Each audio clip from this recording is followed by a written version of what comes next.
Just a stone's throw from the Ohio River, the Disc Golf Pro Tour finds itself back at a familiar place.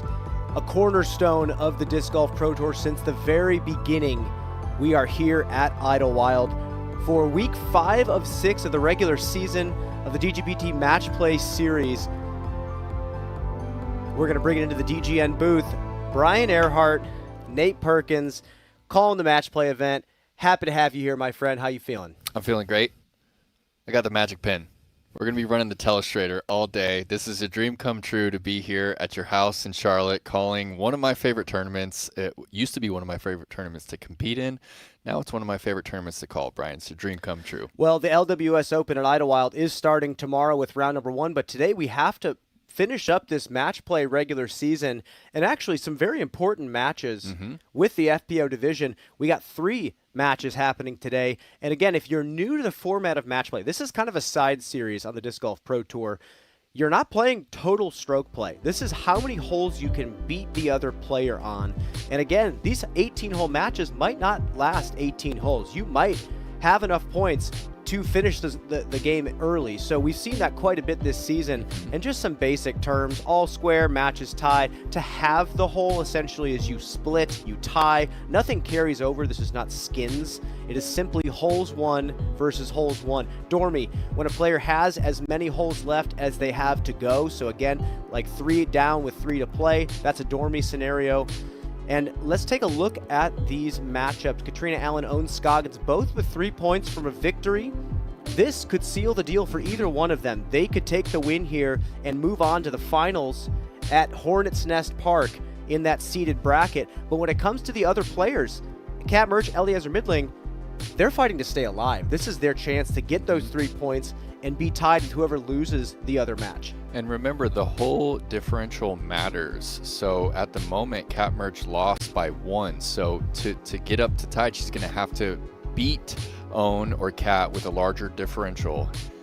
Paige Pierce forfeited to Missy Gannon. She is not here in the field either for the stroke play.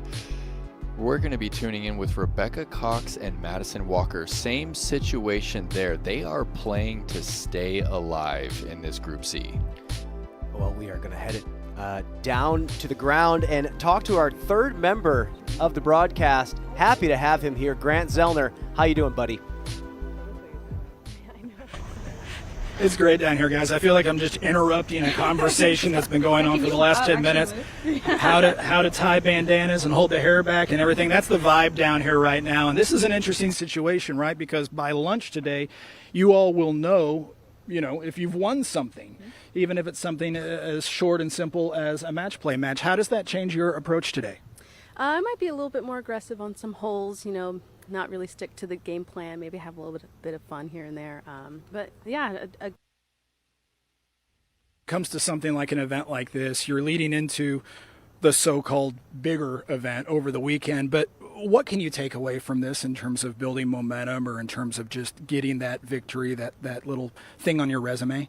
I always kind of play aggressive. I feel like it's the only way I can stay in it, and keep interested in the round. So I'll be doing the same thing today as I do in the rounds, and it's just like a nice practice round of my normal gameplay.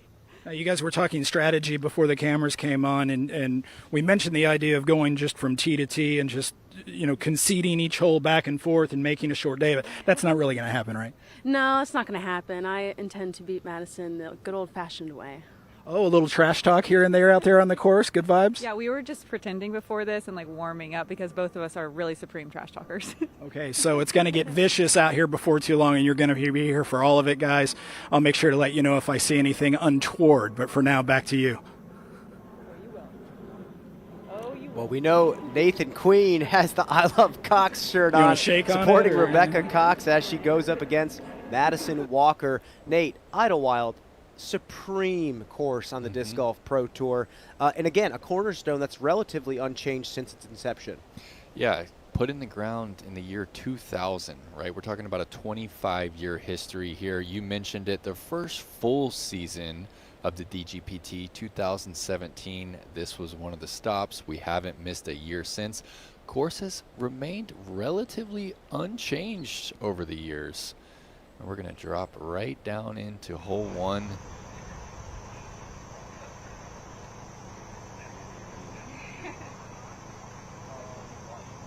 And again, this match is going to be a solo match with Paige Pierce dropping out. Unfortunately, had to deal with some things out in Pensacola.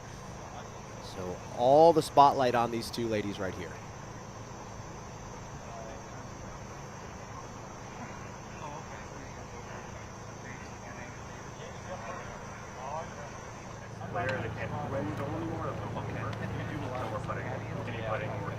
This is a special day for the spectators. Up close and personal. The hole's over, the hole's over. Getting to watch these players go head to head. Yeah, just hit nice continue. format. We're breaking the rules. And the players are just a little bit lighter spirits. Yes, this is match play. Yes, it's competition. Yes, there's money on the line. But like Madison said, this is preparation for the event ahead, starting tomorrow. You said we don't need to take the No, you do need Oh, to we do take need to. some. Okay. Sorry. If I misspoke, I apologize. Yeah.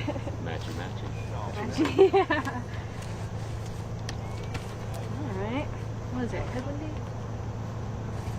Currently 71 degrees, but 88% who's going humidity first? this morning. I believe Burlington, you are. Kentucky.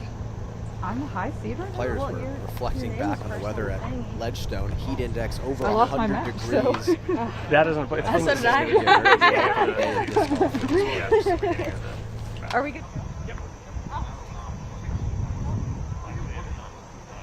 I believe they had a cancellation of a practice day on Monday due to thunderstorms. Very typical for this time of year in this area.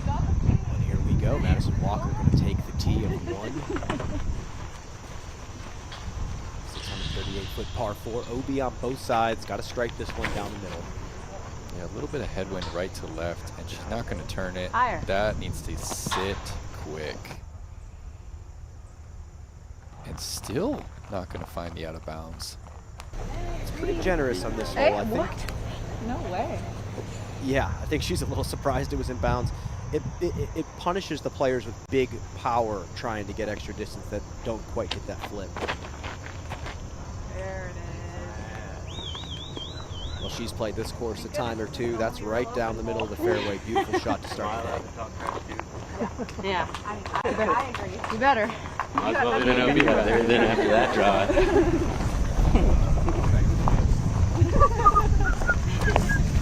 Rebecca's essentially home track that she grew up playing. She's probably logged more rounds here than anybody at this tournament. Gorgeous, gorgeous property. You can watch the LWS Open at Idlewild on the Disc Golf Network. Coverage starts tomorrow, 9:30 a.m. Eastern Time, 3:30 p.m. Eastern Time for the MPO. Just a wonderful tournament to watch. And for the players, although this point of the tour is kind of stressful, it's starting to feel like it's dragging on, this course is a very wonderful track that the players seem to all enjoy. It's a walk in the park. It really is. It's one of those courses that kind of takes you on a little adventure. You drop down to this beautiful creek. Some of the greens have turf on them. It's a feature that you just don't see at other properties throughout the Disc Golf Pro Tour. This is also one of the free courses. You can go and play this course any time of day, any time of the year. It's rare to have that, right? I mean, we have that with Waco. We have that with a few courses on the Disc Golf Pro Tour. Getting back to hole number 1. Madison thought she bled that one out of bounds, kind of dipped the shoulder a little bit, popped the nose up, but she's safe.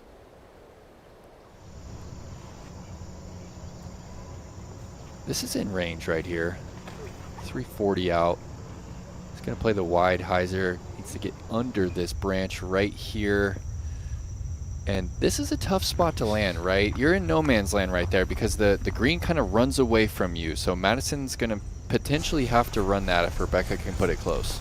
I got a blister yesterday from drying off this during my practice round. And we're going to send it down to Grant I'm Zellner. Grant, serious, but Rebecca almost. stripes one down the middle. What does she have from there? It's so wet, and so if you want to throw a bunch of discs, like you're drying. I was like drying like 12 or 15 discs in a bowl. Of her line with some low-hanging branches off to the right, unless she wants to go way out and around. But the point is, she's got lots and lots of options, and this is a mid if she wants. unless she wants to knife something in there.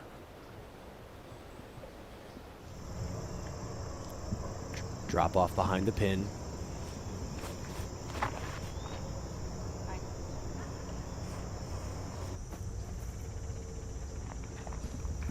That's going to put quite a bit of pressure on Madison with her 45-foot putt. That's what you have to love about match play, too. You know, in stroke play, Madison's going to lay that up 9 times out of 10. Well, and you see the sigh of relief from Rebecca Cox. She's right under the basket. This is going to be no problem. Birdie for Rebecca. And now you're done. You get your point, or you put pressure on Madison, and her stress level's rising even if she makes the putt.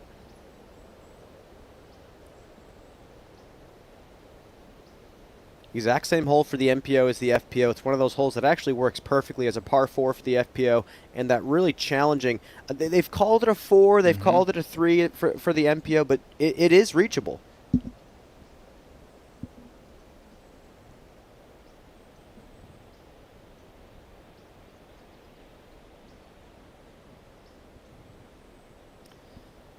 Relatively calm down here. Madison's going to be looking at a slight headwind. Oh, this is far. 4.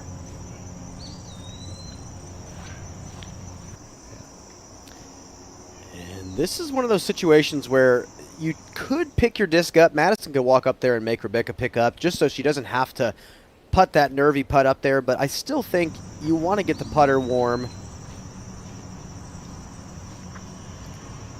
This is to win the hole. Got it. That disc was nearly vertical going into the chains, Brian. Well, we're going to be seeing that all day long. Quick break here on the network. We'll be right back with some more action. They should just run it to the man too. Be an equal. You know what? If you want to give me a 2-stroke, I'll take it. I'll take it in my sliding. This bag. This bag is lighter. Very sturdy, comfortable. It's beautiful. I'm in love with it. I feel like I'm just going to have this bag forever and it's never going to fail me. This is the Octothorpe reimagined.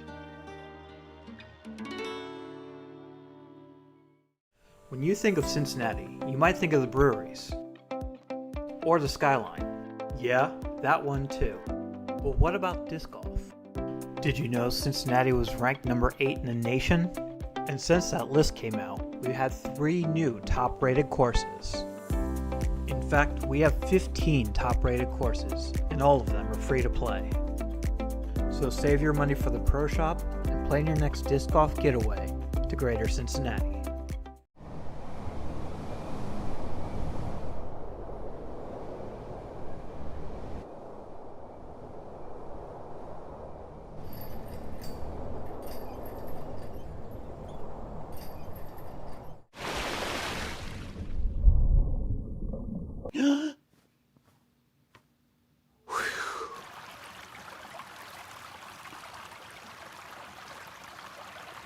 This bag. This bag is lighter. Very sturdy, comfortable. It's beautiful. I'm in love with it. I feel like I'm just going to have this bag forever and it's never going to fail me. This is the Octothorpe reimagined.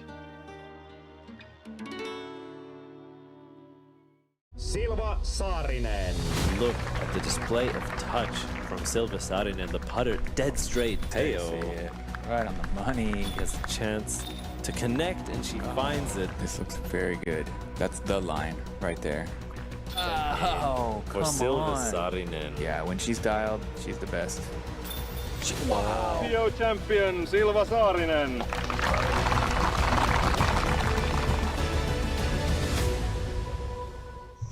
Hello, we're Ken.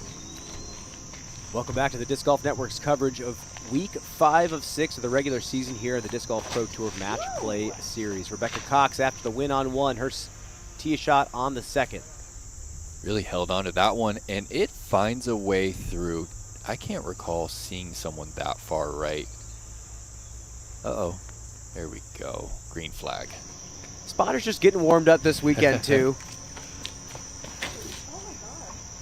Madison also hangs on to this. Doesn't get the same luck. Well, you know what the great Michael Johansson used to say, it's better to miss by a lot than a little sometimes when you're playing in the woods, and that happened right there. Nate, let's talk about hole number 2. All right, so first off, we got 88% humidity. This tee pad can be a problem in the morning for FPO, right? We saw both Rebecca and Madison peel theirs way right. That's not where you're trying to go. You want to make sure to avoid this at all costs. That is OB. Brings the double bogey into play. This is the one tree to beat. Anything short of that tree, the up and down for birdie is kind of out of the question, even for that shorter FPO pad. If we freeze it right here, the bottom of this hill, that's an okay shot, but you are blind to the pin. It makes you force the disc to get nose up, and it hurts the angle as you're approaching the green, right? If you're up here, you are pretty much eye level with the chains. You can throw a pretty flat shot into the green. And let's keep moving on through the hole. This bush up here just past the sidewalk has kind of grown up over the years, and it makes the shot a little trickier, right? The ideal shot is a hyzer, relatively flat, that matches this grade right here. Too much hyzer, and you risk skipping down to this water. Basket for the FPO placed precariously between these two trees. At only 509 feet, it's a shorter par 4, but it has proven to be difficult for FPO over the years. Well, that beautiful hole fly through, brought to you by Zenni, eyewear for everyone. That was a great description of the hole, Nate. It's short, but the topography really frames this hole up. Madison in a tricky spot here. Can't really attack, and safely throws that one short of that sidewalk. Well, you're going to see just how far up Rebecca got. She's wide open. Still looking uphill a little bit. Going putter. Just a touch past flat on that hyzer line. That's inside C1. A chance to go up 2 through 2.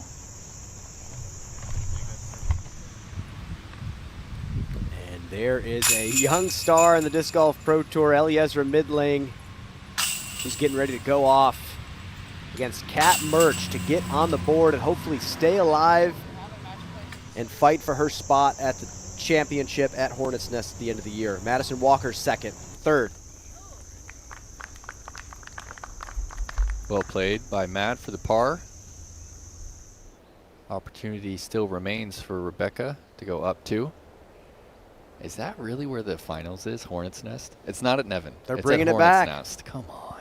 And I would say we've had the Tour Championship at Nevin past couple of years. Unbelievable East Coast style golf. Hornets Nest from the tips is one of the hardest, trickiest courses that you'll play.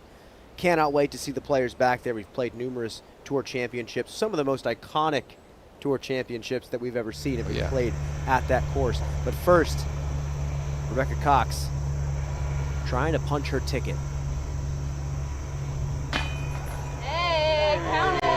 Unreal. That used to be her problem distance right there, Brian. And in the past 2 seasons, she has come a long way. Her miss, as everyone knows, used to be right into that cage. And she climbs up and over the rim. In. She is up 2 through 2. Just squeaking the putt in for the win, going up 2-0. Much more golf to be played on the other side of this commercial break here on the network.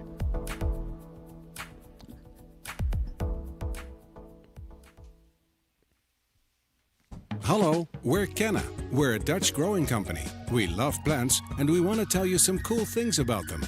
Just like humans, plants can communicate. They can sense when another plant is close. Plants look out for each other too.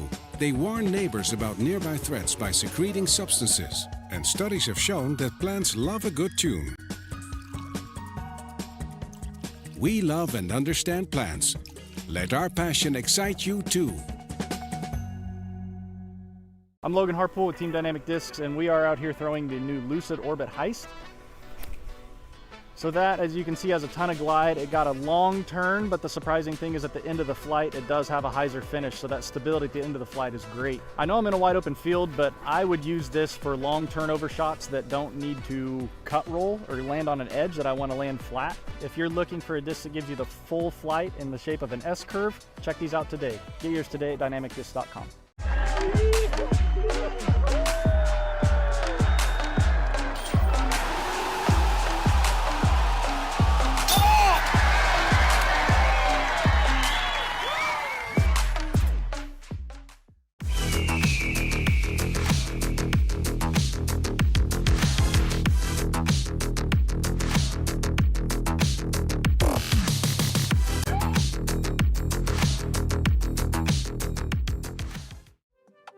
You play disc golf long enough, you can relate to this experience. You adjust your stance, you change your putter, you make all these little tweaks to improve your form. But at the end of the day, sometimes you just have to go back to fundamentals. That's exactly what we did with the Octothorpe. More stable, more refined, more features for the modern disc golfer. This is the Octothorpe reimagined.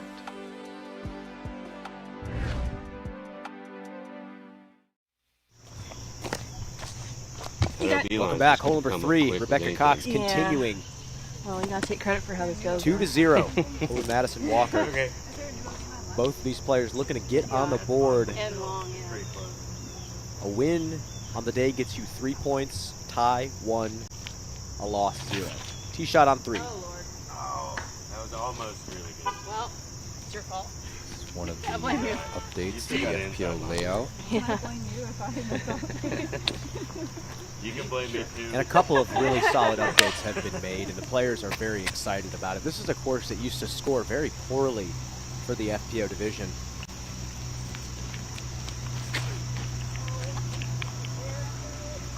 Long dog leg down the hill to the right. Yeah, you really want to get up and over that hill. Get another 150, 200 feet of distance. Well, there is your world champion, Owen Scoggins, and nearly your Ledgestone Open champion just after getting back from the Europe stretch. Owen Scoggins on a historic tear. 7 under during the final 9 holes of Ledgestone to push a playoff with Valerie Manduhano. We're going to run some of this back. This is nearly the fairway, guys, on the 10th. That starts a pretty historic run. This is another 55-footer. She had almost 400 feet of putting. This is for birdie on the 12th. That's high left and a catch by the Mach X. That's a turkey. Here she is on the 17th from the left side. That's a birdie. She moves to 19 under for the tournament. Goes on to par the 18th, forces Valerie. If Valerie parred the 18th, she wins outright, goes on to bogey. They go into a 3-hole playoff. Man, what a finish that was. Well, and today she's going up against 2-time world champion Katrina Allen, another veteran on the tour. And both of them had won their previous matches. This could seal the deal for them to punch their ticket to Hornets Nest. Back to 3. Yeah, this is a really tough spot for Rebecca. Still has to hit an early gap and navigate the mandatory.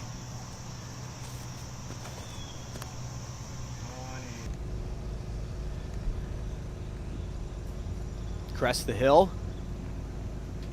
That's not bad. I feel like you know very quickly whether or not you can go for the pin on this shot, unless you want to throw some sort of really aggressive roller. Also not a great spot for the up and down. Well thrown. Needed a little more turn out of that if she's going to reach the pin. They'll both be playing for the par from there. Bit of a slope on the hill you have to watch out for. Actually, want to just toss it down to Grant Zellner. Grant, it looks a little moist out there. I know some don't like that word, but it feels like that's the best way to describe the conditions down there.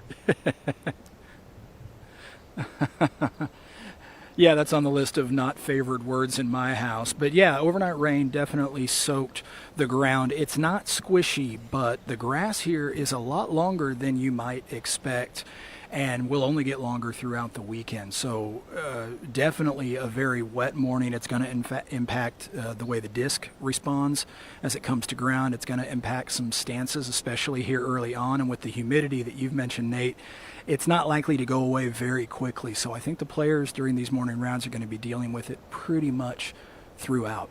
Back to you. Well, I have to say squishy might actually top moist for me, but that's not here nor there. Madison Walker, her third up to the green. Just want to avoid the reeds. Don't leave yourself a putt here with this sloped green. Yeah, you just got to punch in and punch out on this hole if you're not playing for the birdie. Forehand a little bit easier to get to this green with. Rebecca's going to have to deal with this sawgrass here. Little throw-in opportunity. do have a backstop. There is an OB road pretty far behind if you blow it too far. She's been throwing this Paige Pierce thumbprint stamp putter for years. And they're both inside the bullseye. Already Madison Walker going to have to step up to the plate. No wind out there. You see the flag completely still, and there is your two-time world champion and a former champion here at Idlewild. She takes on Scoggins today. 5 years, 5 winners. This is the common theme here at this track. Same thing with the MPO division. But Nate, you've had some of your best career performances here. What is it about this place that makes it like this? There's a lot of variance, right? It's hard to repeat the lines over and over again. And also it's on the shorter side of courses. So anytime you have that, a lot of variance, and you don't have to shape upwards of 400 feet for the FPO division to score, that brings a lot of players into the mix. And there's the asterisk down at the bottom. Paige Pierce won every Idlewild Open prior to 2020. Sad to not see her in the field to grab another one, but like you said, this is anybody's ball game. You just got to show up.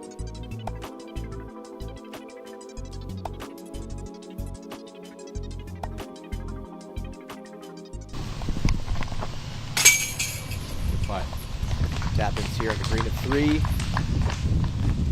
2-0 Rebecca Cox. Hot start.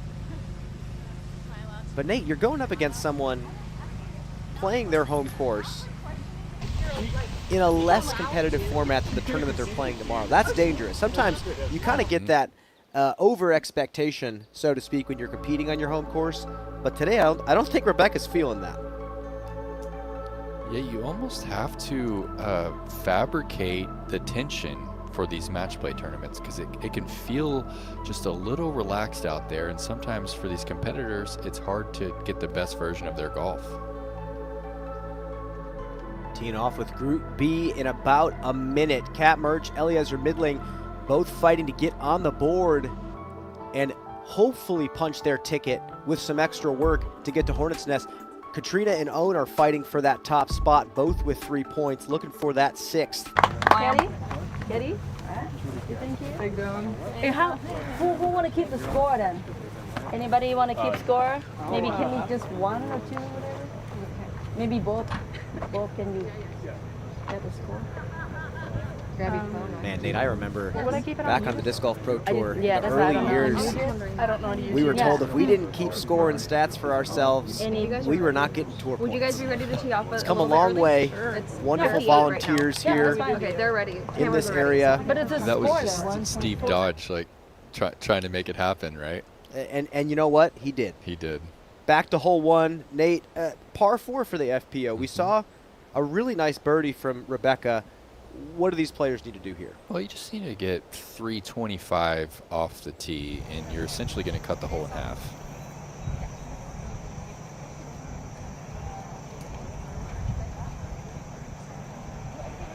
We saw Madison throw an undercommitted shot and just peel over to the left side on Heiser.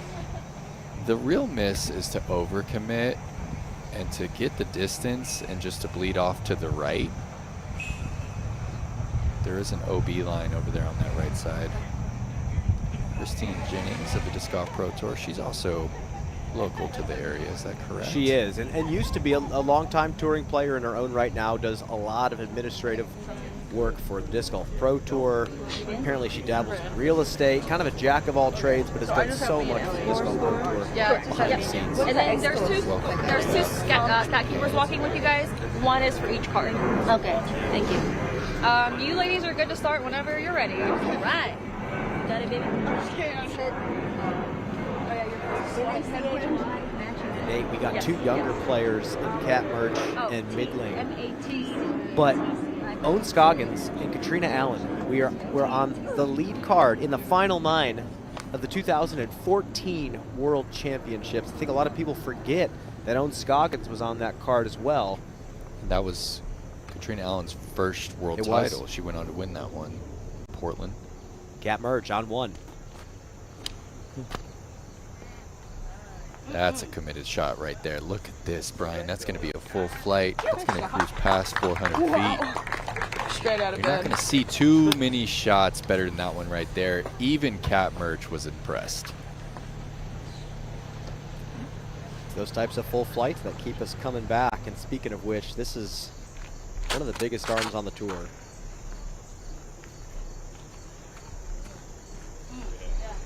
She knows it's good. Not quite the distance, but that's a prime shot as well. I think Eliezer has still a lot to prove in her young career. And I think today would be great. Get on the board, get some points, move towards Hornet's Nest. Own Scoggins now on 1, going up against Katrina.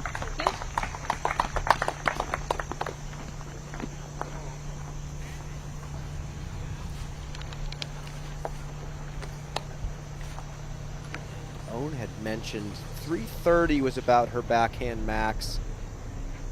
I think that was all of that, and now Katrina.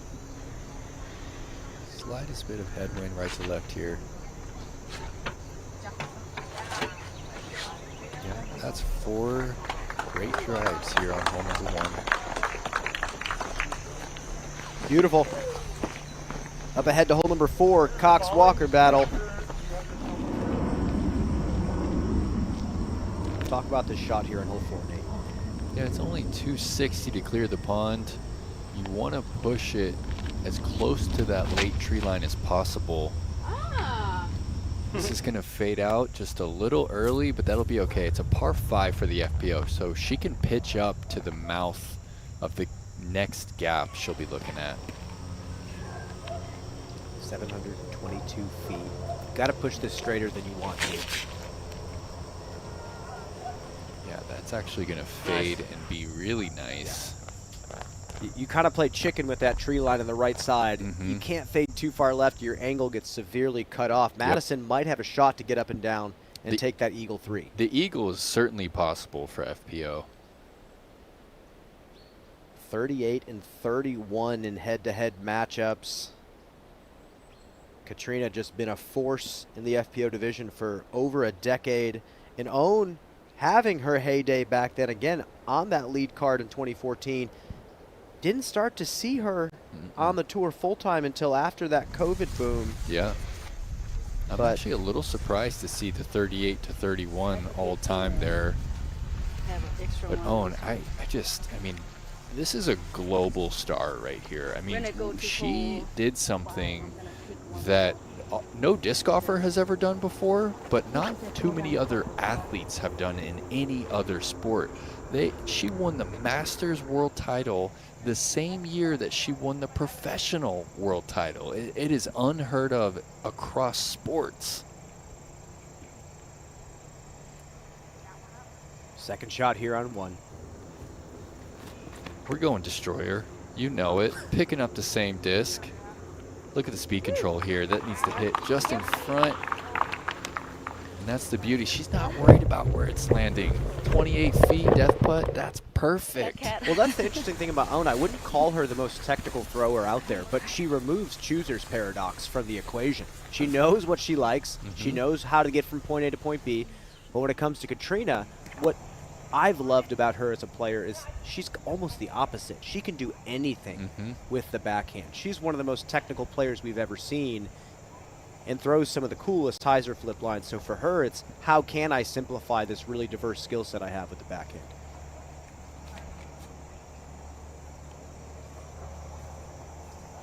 Great control right here. Oh, yeah. Should be no problem there for Katrina. And you know, when we look at that 38 and 31 head-to-head, I do remember those years when Katrina was really struggling with her putt, and she could not find the short putts. But she's one of the few players that had those struggles and battled back from it to become one of the better putters in the division, and that just shows the mental fortitude. Nice shot there from Eliezer.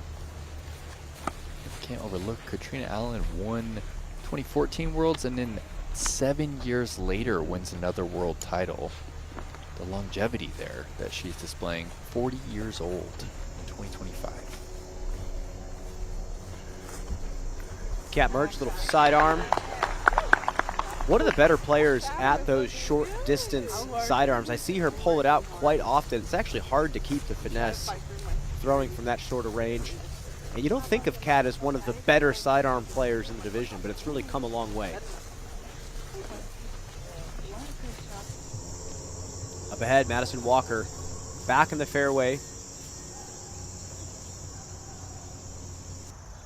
Yeah, just a layup here, trying to get to the widest part of the gap. And she's done so. She'll kind of pinch the angle just a bit. I think she might still have a clean forehand in.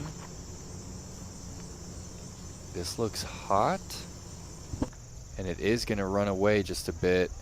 Too much hyzer, too much pace. We'll have to wait and see what her approach looks like.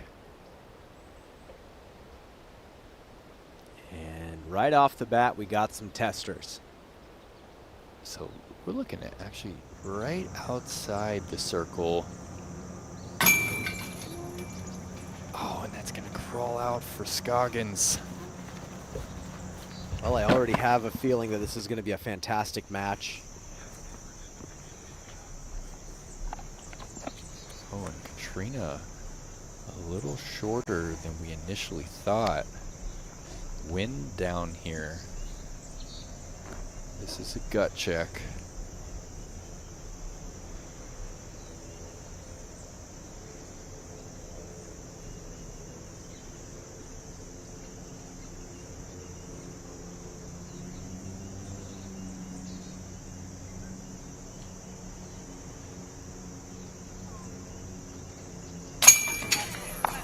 Wow. I actually haven't seen Katrina's routine in quite some time, the way that she's lining up right there on that Annie delivery and then drops it down to pure hyzer and pure hyzer out of the hand. Thousands and thousands of hours have gone into grooving that pitch putt. Ellie Ezra taking no time at all. Puts it in from 18 feet.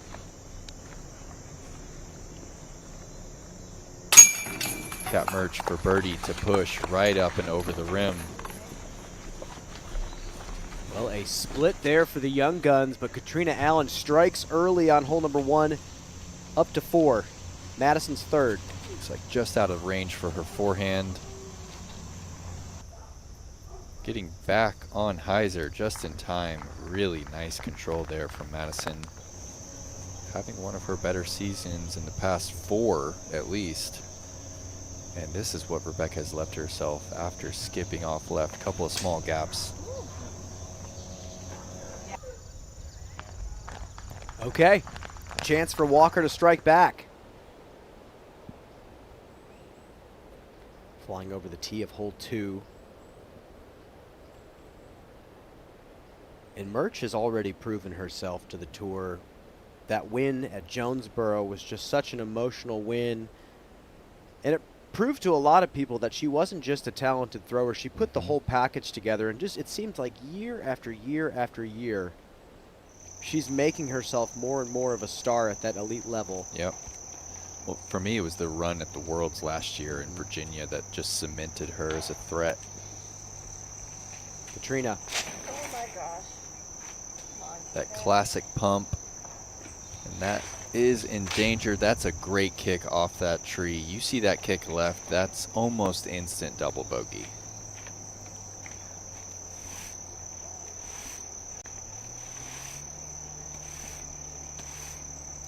This concrete's been used a lot. These tee pads have not moved, or I don't know if they've even been repaved for a very long time. So sometimes when they get slick, or when they get wet, they get quite slick. A great look at Scoggins' split power grip right there. Nate Sexton likes to rock that same grip. And I think if you're more of a flex style player, kind of orienting the palm facing more forward with that grip, I think that's great. That's what Scott Stokely always preaches. My forehand, it always came off the side of my middle finger versus forcing it onto the pads of my fingertips. And I think it depends on if you like being the hyzer flip kind of forehand thrower or you like being that power force over player. Merch going flick. Good power. I still can't quite figure out why it wobbles so much for Kat. I think sometimes it bites her, and sometimes she's able to control it. Well, it's a lack of clean spin, but again, it's gotten so much better over the years, and that's the beautiful thing about our game. There's over 2,000 molds to choose from that match the way you throw, and look at this. It's just so powerful. Gets caught up a little bit, but still pushes up the fairway quite a bit. And this up ahead on 4 to have the hole. This is late circle 1. Really calm. Opportunity for Walker. It's not a tap in.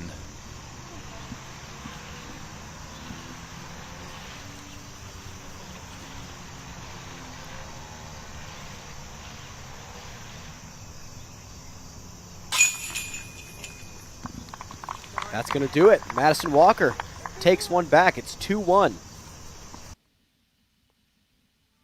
Already a shootout for those two women. They're going to head to hole number 5.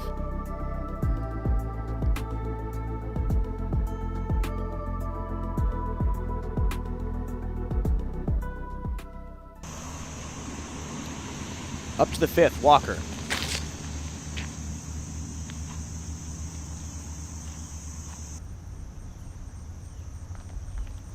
Conservative shot right there. Par 3, 334 feet. Again, that water slopes down towards the left. Pretty dangerous if you attack this one, especially if you have it with too much hyzer. It can run away quick and find that OB. This looks great. Good width by Rebecca. That's going to cruise into the circle. And that's the local knowledge there. You have to play it way wider than you think because you're losing ground with that slope. Talking about players whose forehands have improved tremendously over the years. Katrina definitely one of them. Her second. It's a layup here from Kat. And even from there, the sloped green all the way down to the water gets super steep. And that bush, it's kind of in your way. Oh, I'm going to challenge the left side. Yeah, see, if you're short of this tree, you're not going to see too many people go for the green. I think that sidewalk is still in bounds. I don't think the OB starts until you get to the pond. Yeah, you're correct about that. That is a mistake right there. It can be tough to get your disc back if you lose it in the pond. Eliezra, 38th on tour right now.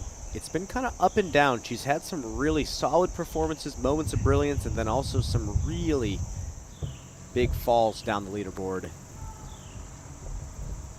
Merch.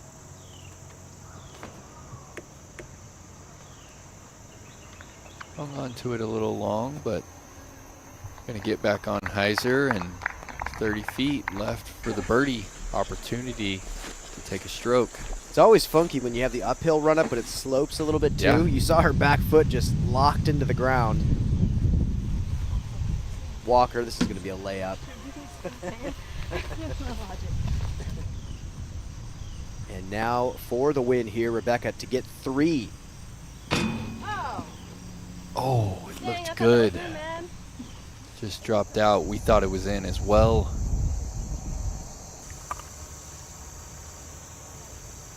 Katrina's approach to the green.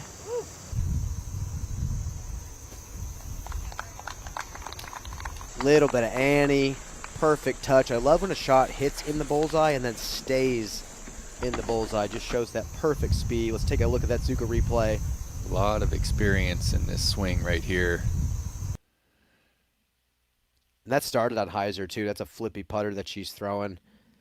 Her standstill is one of the better standstills that we see out there in the FPO division.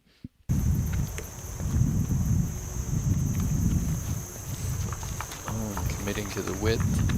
Nice up and down for both Kat and Owen right there. They will have the hole.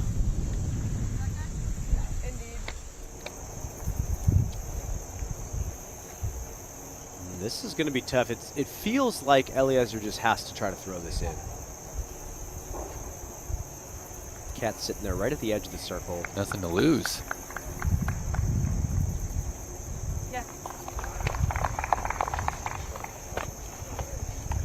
Under the basket.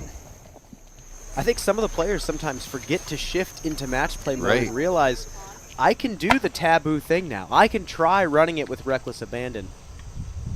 Madison Walker up ahead now on 6. Beautiful downhill par 4. Whole air here. This might have too much cut. In danger of cutting to the left. Not enough to find the creek OB. Well, she'll instantly have to play that for a par. The birdie would be extremely tough.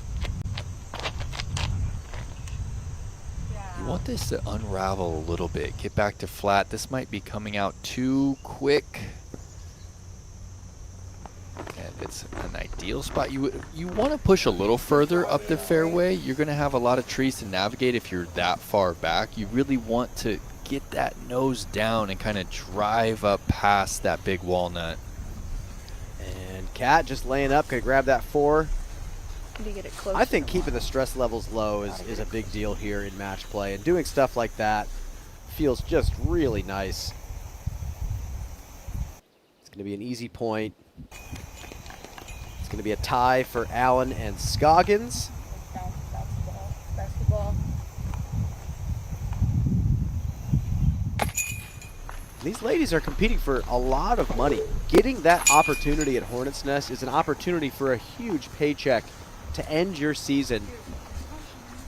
And I really like that they've done this with the match play series. The first time we've done this as a series rather than an event, and I really think, Nate, we can expand upon this, and I really believe that maybe even letting more players in the next season would be a pretty good idea. I'm with you.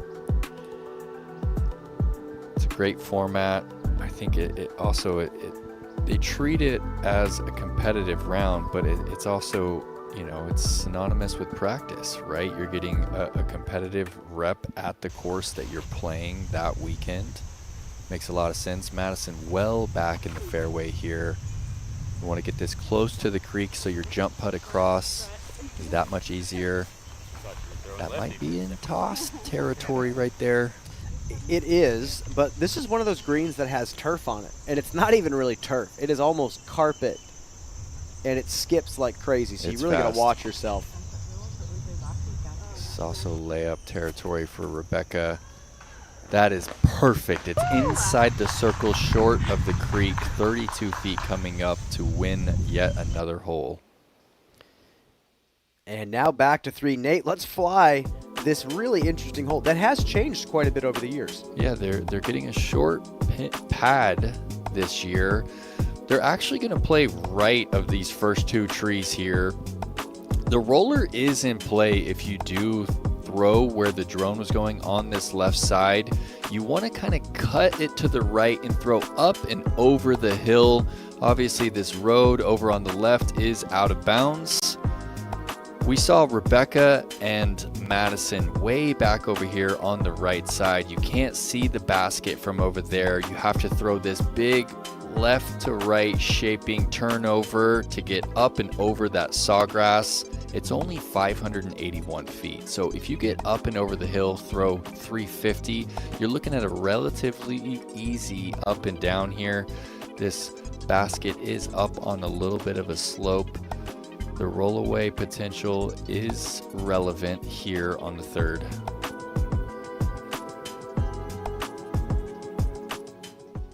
And yet another fly-through brought to you by Zenni Eyewear for everyone. Kat Merge stepping up to the tee, going forehand again, getting some reps in. There it is. There's that wobble, and it just doesn't come out with the pace that she was envisioning for her line. To me, I think it's a grip situation.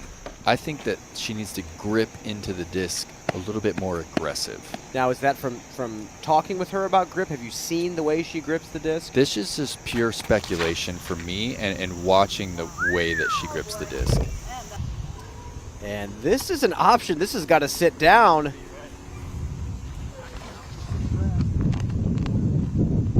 And it appears like it is crossed right over here. It appears like it's crossed OB, unfortunately.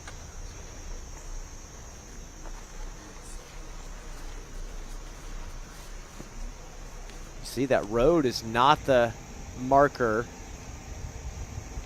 Get a confirmation on that in a little bit. We'll talk to Grant after this drive here from Katrina. She's going to be going roller.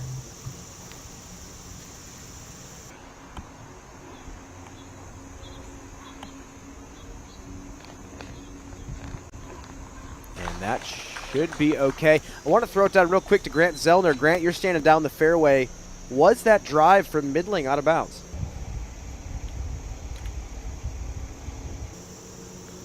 Yeah, we're definitely out of bounds for Eliezer. Just crested the hill and had a lot of power still on the disc.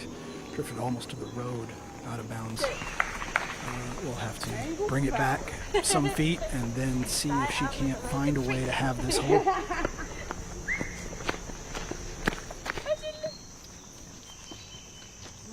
Madison far back in the fairway on 6.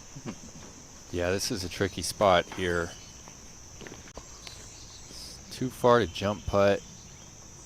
Need a lot of touch on this shot. We get past the creek, but not too fast. That's well thrown. She'll have a little bit of a tester coming back. It's one of the things I love about Madison Walker. She has an ultimate background as well. Played a lot when she was younger. When she throws those approaches, she loves popping the nose up to win. There we go.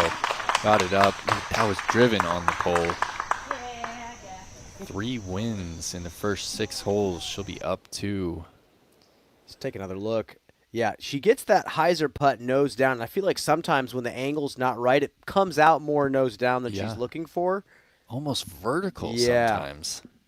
Beautiful putt there. That's going to be a 3rd win. She's up 2. Cat Merch, 2nd shot.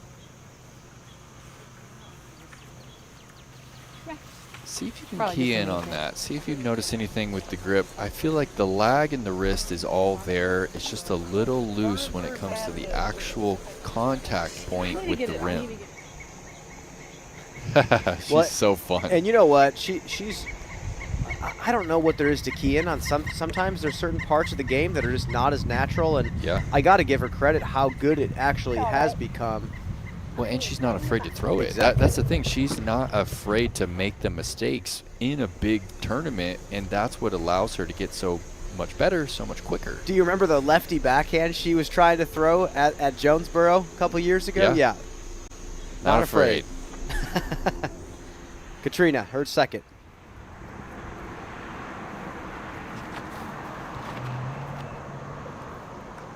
Yeah, low from the get-go.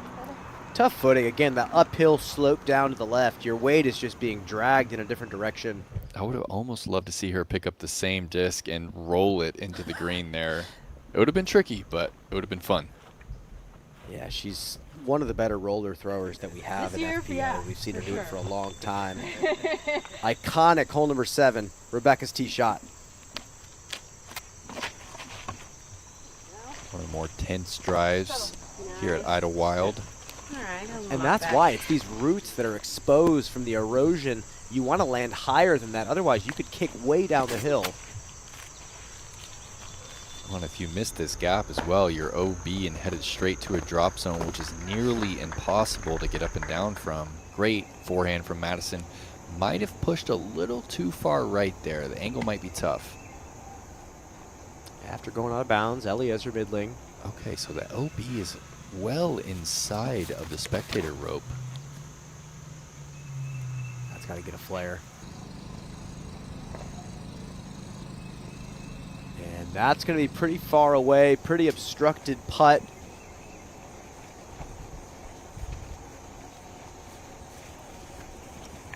And you can see her shaking her hand with some tape on it. Grant, any word from Eliezer about her finger? Have you seen her tending to it today? I have not, and I had a chance to speak to her a little bit before the round, and I would have thought it would have come up then if it was an issue. But I will try to follow that up and just see if that's something she's been dealing with, or if it's just a preference to wear a little tape or a little bandage on a finger like some players do. So I'll figure that out for you guys. Katrina Allen, beautiful shot up to the green. Another great approach. And that's going to help you out here. You're not going to be puppies and rainbows up the fairway every time. You're going to have to scramble. Now Rebecca's second on the fairway of 7. Yeah, tough footing here. Rare forehand from Rebecca. That's bogey territory right there. Oh, wide open for Walker. Still tough footing. Needs to bleed right, and it misses the tree on the inside. She's at 15 feet. I love this shot from Madison. She had the sloped footing. Just drag something over stable. Just fall with the shot and let it resist the entire way. Nice shot. Has a chance. Oh. Good run there from Murch. What? Wet outside. I couldn't believe it rained. Let's just keep her mic'd up. Easy money for Own. Wow. The power on that stroke, Brian. We've been seeing it since she hit the scene. I remember her at Throw Pink when she first came around, and it's everything. It's not just the shots off the tee. It's not just the 70-mile-an-hour driver shot. It's stuff like this. She has the framework to be beyond an elite player. Yeah. Wide straddle right there. That was 55 feet. Had everything but the last rotation. Old cat right there. Doesn't want to look at the chains for too long before letting that putter fly out of the hand. Hey, I understand it, and we've seen it with more than just one player on the tour. Short putting has been a real problem. Do you remember when Jeremy Colling used to putt like that too? He wouldn't look at the basket until the last second. When you're mid-season, you got to find something. You need some Band-Aid to just continue pressing on. You don't have time to diagnose things when you're like these players going week to week. And they're going to head off to hole number 4. You know what would be a fun game, Brian? Name that pro when you see their vehicle. I would love to see who can name the professional touring vehicles. And here's Rebecca off on the right side. Needs the up and down. And that's going to make this a quick win for Walker. Well, I think she's going to be able to pick up. Yeah. And you know, you could, if you're Rebecca Cox, you could play some mind games and make her putt that out. Yeah. But I think you just want to conserve some energy, head on to hole number 8.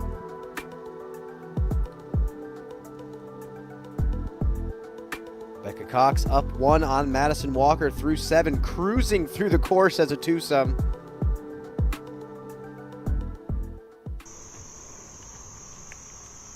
And here we go, tee of 8. Hard dog leg left off the tee. Really tough to get into position here with the right-hand backhand. And she misses the trees that you need to, gets a little kiss. That's groovy. Well, she popped the nose up. That's something that she does really well. Gets the nose up, hits the brakes. It's not going to hit the far tree line.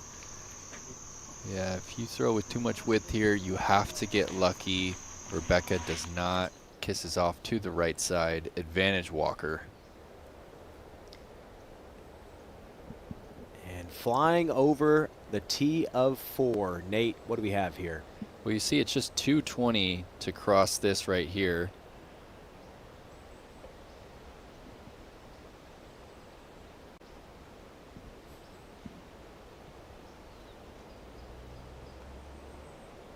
Yeah.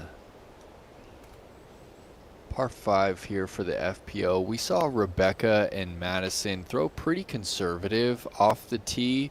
You really want to push that tree line as close as possible.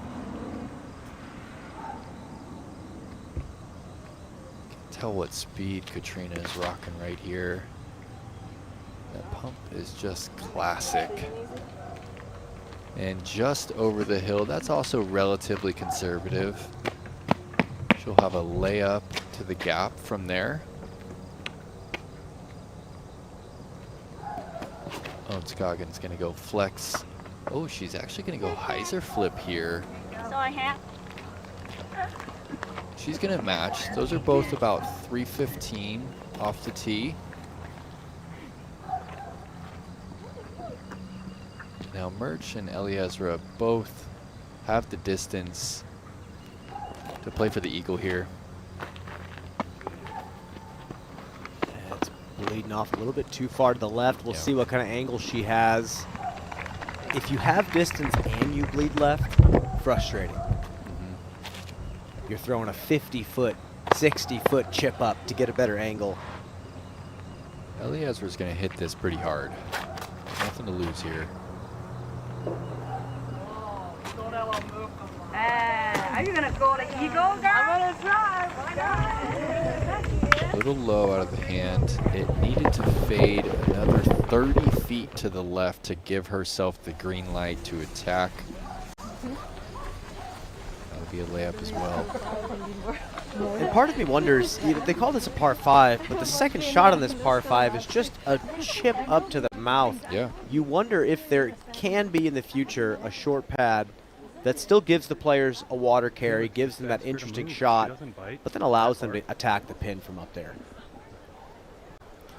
Saw some spotters, wonderful volunteers out here at Idlewild. I want to throw it up as we see Rebecca Cox. Grant Zellner, sounds like you've spoken to some of these volunteers that are so passionate about this course. Yeah, just an interesting note on the spotters today. Today's spotters are actually moving with the groups instead of being stationed at a particular point like we're used to seeing. So they're moving ahead on each hole, trying to get into position, yet stay out of the player's way, which is an effort, to be sure, something that I'm trying to do myself as well as I possibly can. Also, we are all learning, including kind of the spotters a little bit, exactly where a few of these out-of-bounds lines are, as they sometimes do not align exactly with spectator rope or other reference points. Some of these out-of-bounds lines are a little bit inside, and that may come into play, of course, over the course of the weekend. Thanks, Grant. And we got to give a huge shout out to anyone who wants to come volunteer at their local course, or spectators that come and do that voluntourism to come out and make sure this event runs smoothly. Katrina's second shot, little flick down the hill, that's got to sit. Yeah, it's going to run away a bit.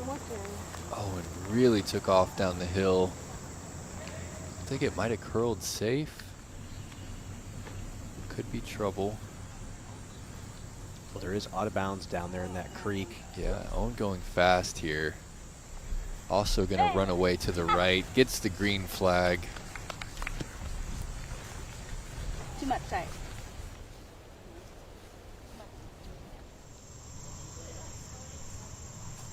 Back up to 8, Rebecca Cox, her third. Yeah, needs to draw this left to right. That's going to fade left, but she's going to cruise past those gaps. Ooh, tough spot over there. It's a tough spot, but the basket's right there. If she just drug it a little bit more to the right, that actually would have given her a circle 2 look. Opportunity for Madison. Okay, she's going to have to putt to win the hole. Just outside the circle. Look how touchy this is, Brian. She threw that 140 feet, and that is an ideal layup.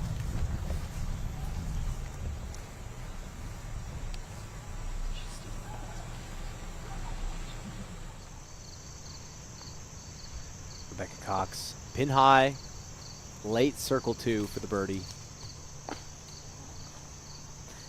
And you don't want to do that here.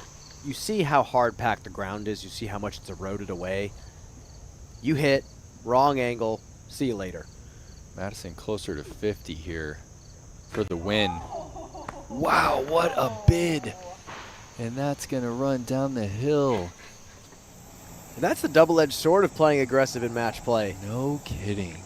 Just like that, you're scrambling to have to save the split.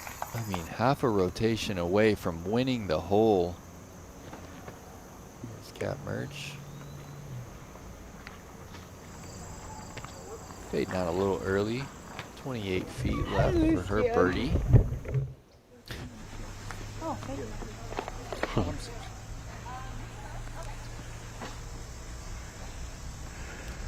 You know, we watch these players that got handpicked to be in this match play series, and Nate, I really do believe we can make the field even bigger. Whittle it down, maybe have a cut halfway through, have another cut.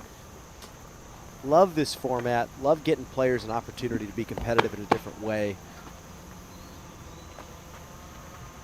Eliezer's third.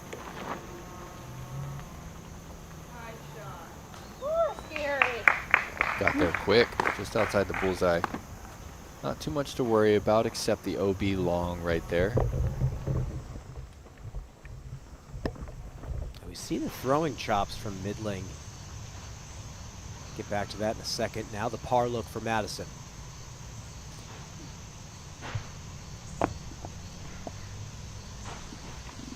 Not going to be. Rebecca Cox now an opportunity to win the hole just like that.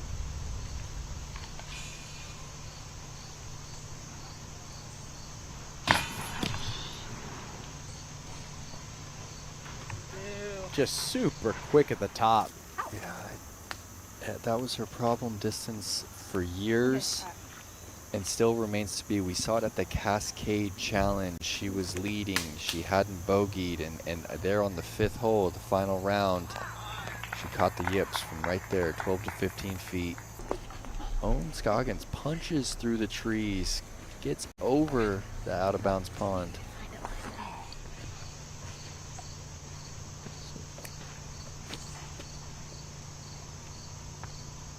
And she needs to make this. Yeah, strong hit. Left side, the veteran pulls it in. Yeah, that was lost. Off to hole number 9, halfway through for this twosome. And Madison gets a Christmas goose. Bullseye miss for Cox as they move into the 9th.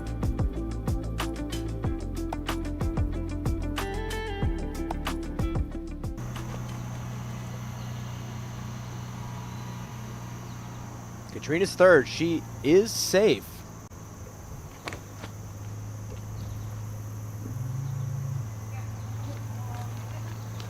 And circle 2 look. It's going to be a shootout from long range. And Owen is not the person you want to go up against. Owen a little bit farther away. Now Madison on the 9th. Probably one of the more aced holes on the Disc Golf Pro Tour over the years. Madison skips right in Almost front of got it again. And look at the backwards roll toward the pin. Oh, that tree might be in the way. Those cedars can be tough. Take a look. This is set up for an ace. You go forehand, you can skip ace. You go backhand, you're almost trying to ace it to get the disc to hit the brakes. Seeing Chris Dickerson get this hole. Ben Calloway got it last year. Yeah, James Conrad with the old greenie. I remember Matty O lost his mind on that shot. And look at this. Are you serious, Rebecca? How many times do you think she's thrown this tee shot? 1,000? Pushing. And we're talking about acing holes. James Conrad There it with is. Old Greenie. Old Greenie, come on. A mangled AVR that he had thrown for decades in the basket in 2019. Wow. Look at Ricky. So stoked. Dickerson's reaction here is all time. I'd like to thank my sponsors, Discraft, Grip. That is buried. Look at his reaction. Yeah. All right. We're moving on. Oh, it's mask era.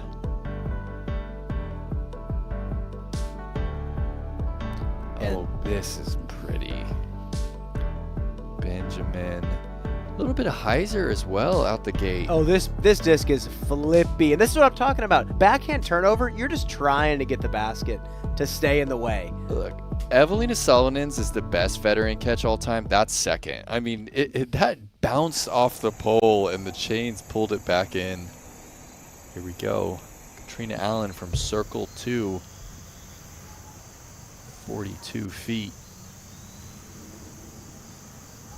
Just dead calm out there this morning.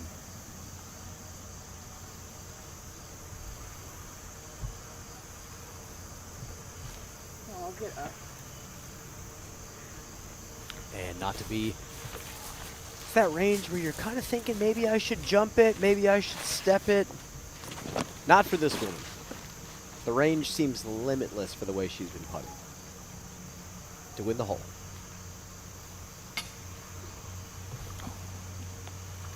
And not to be owned, still down 1. Traded blows on hole 1. Cat comes out on top. Murch's birdie attempt. And in no wind, I give the upper hand putting-wise to Cat Murch. Take a look at the Zuka replay. Very soft putt. Not a lot of rotations, but with no wind, it's just up and in for her.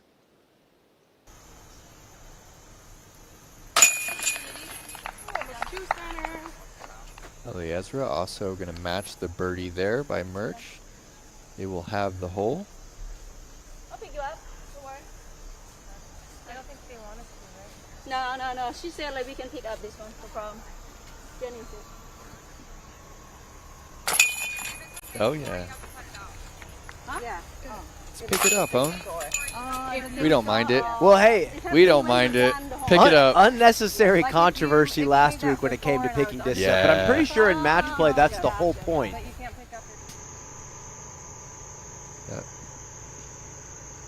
Glad we moved past that one last week. Nate Heinel doing a great job just breezing us past that. Madison Walker gets past the cedar.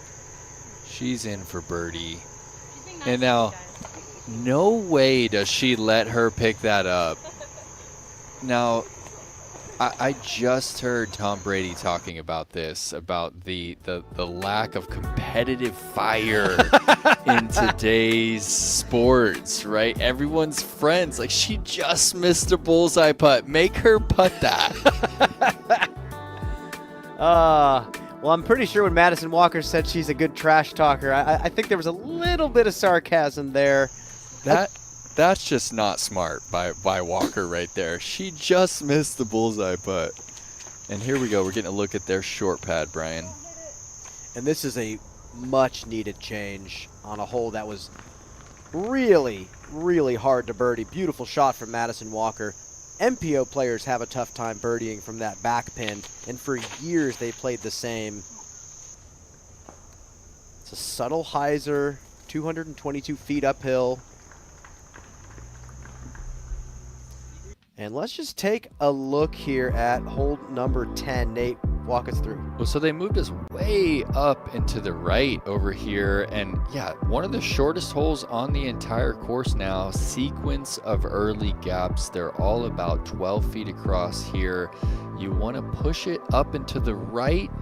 If it fades early, there's guardians out at 60, 50, and an edge of the circle there, and then a guardian right there at the bullseye. This is going to play as one of the easiest holes on the course, but I'm with you, Brian. I love the flow here. This used to play as the single hardest hole to birdie. Here's Rebecca. Little bit of a downhill gradient here on this 28-footer.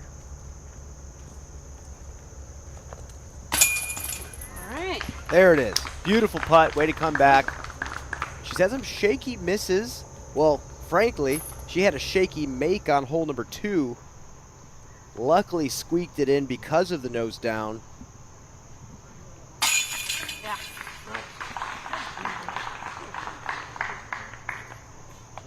Couple of birdies right there.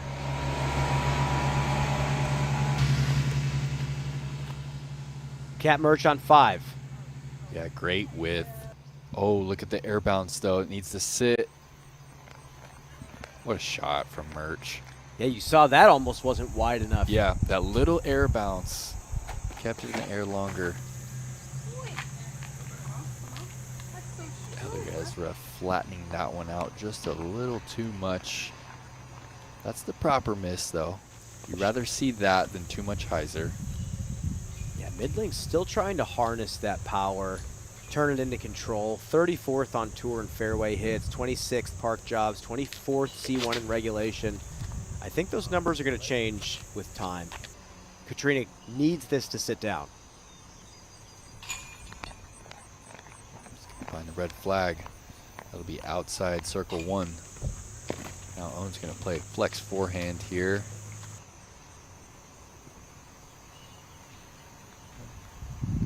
have to make that C2 look for the par save. Owen's just going to have to lay that one up.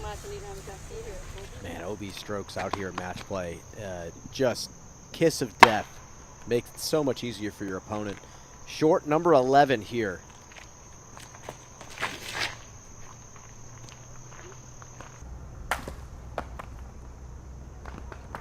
Madison playing some really solid golf right now. Putting the pressure on Rebecca.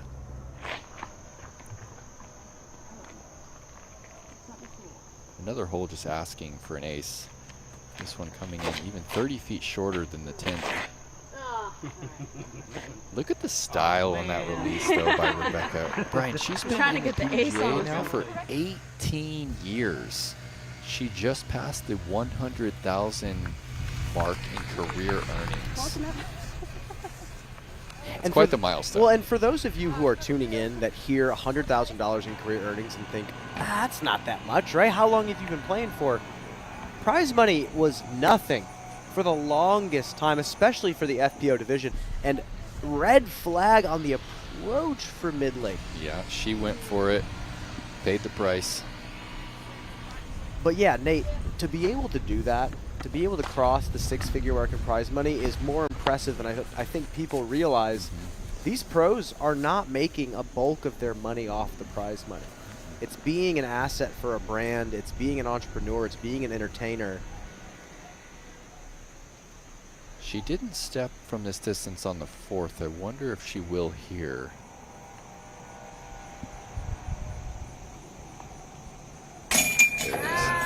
Gets it. What a putt. Similar distance, a little bit more elevation on that look. She knew it. She had to jump it, and she hit it high on the strong side.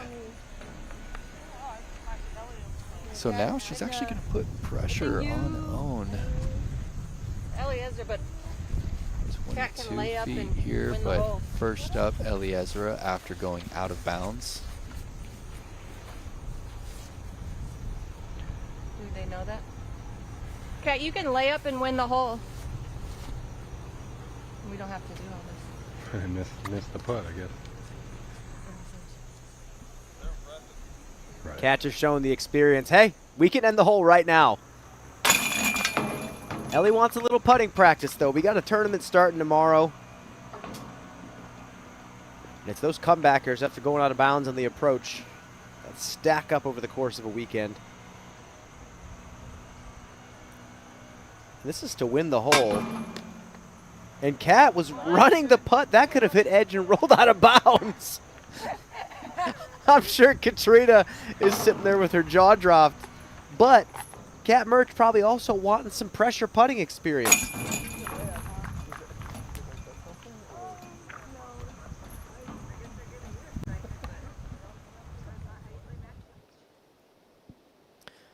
Let's take a look at the beautiful jump putt for Katrina Allen just outside C1 after going out of bounds.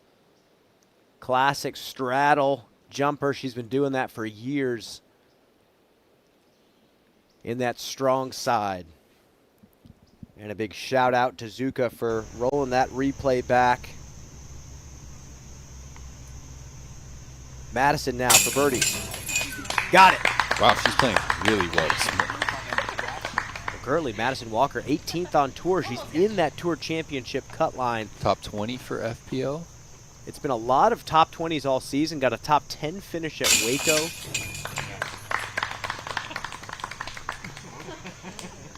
And it's really been playing solid as of late. That's a turkey for both of those players. Rebecca's still up 1.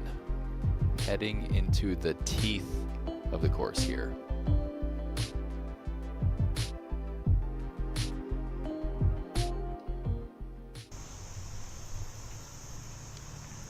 Madison on the 12th. Don't see the backhand too often. Brings that mandatory into play. She's going to navigate the proper side of it. No. That's going to cross the mandatory. It looked like it had enough turn. Well, Nate, this mandatory has not been there the entire time. This hole has changed a little bit over the years. Yeah, this was a significant change. Can't remember if it was last year or 2 seasons ago. I think it was a little bit more than 1 season. This is the backhand turnover line, and you can bite off a ton of distance. It's a hard dog leg out to the right. Spotter nearly lost his limbs, almost got chopped in half. Yeah, that putter was really cruising. Here we go. One of the all-time great roller throwers, Katrina Allen, here on the 6th. Well, she's reading that wind. Great roller wind.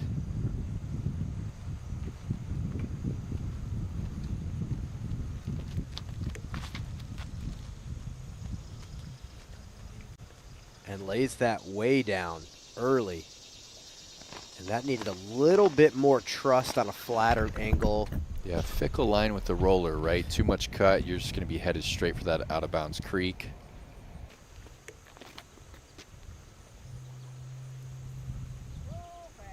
And that's got to keep coming. And really what they're trying to do on this second shot, because they're not actually entering the woods, they're just trying to do exactly what Rebecca Cox did. Get as close to that OB creek as possible without having to cross over. Cat Merch going sidearm again.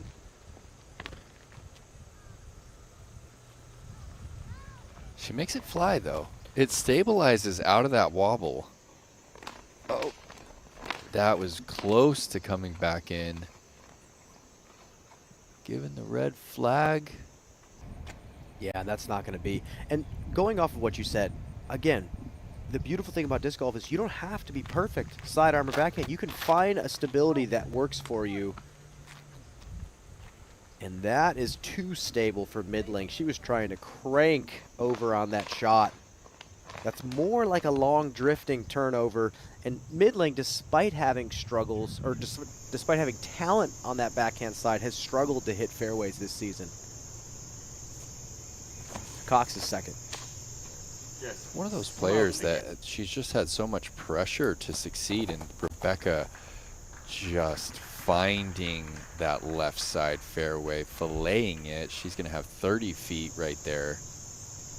Okay, this is from the drop zone. This is Madison's 3rd. Little nose up. That's going to fade left. Yeah, it sits, though. Circle 1. We're playing some golf here on this twosome. Yeah, they're getting some great practice. They're running some great shots. Back to the fairway of 6, throwing it down to Grant Zellner. What do you got for us, Grant? Yeah, funny moment leading up into this hole. Owen looking off to Justin, her husband, and sometimes caddy, ordering more destroyers. Just held one up and said, "I need more, babe." And Justin, Johnny on the spot with a handful of more destroyers. Nothing more specific than that. I guess he knew what she needed. Anyway, camaraderie and the vibe is pretty light, really. Card's pretty quiet, though. I think everybody's, as you guys have pointed out, treating this very seriously as a practice round and a little bit more casually as a competition among friends. And you can definitely see them trying to dial things in. Eliezra among them, trying to get her timing in right now. Throwing 3 and looking right down the infamous creek here at the 6. Needs to go out to player's right and try to swing in. And she's going to do things safely here and elect to putt from just outside circle 1 distance over the creek and onto this postage stamp of a green. Not an uncommon play there for Eliezra, and certainly a putt that all the players have practiced. So back to you guys for the moment as we make our way up 6. Got it. Thanks, Grant. Back. Hole 12. This is for the win. For birdie.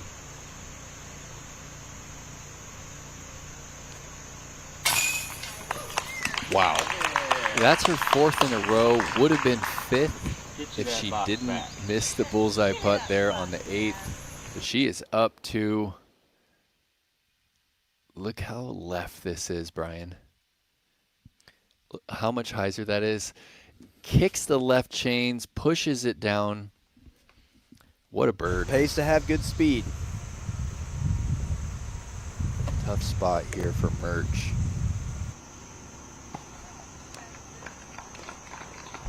60 feet. It's going to be a pretty long bid.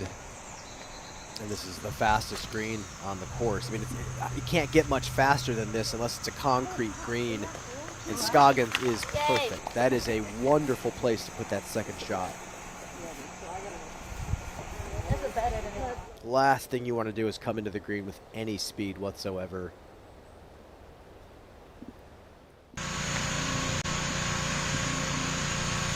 Up ahead now, Cox on the iconic Y hole, the slingshot, number 13.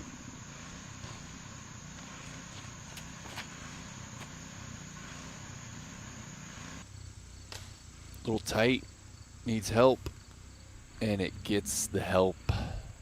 Stays safe. It's a long par 4. Need to hit the gap. There's almost Lurch from 55. Fades in front of the chains. She's too fun.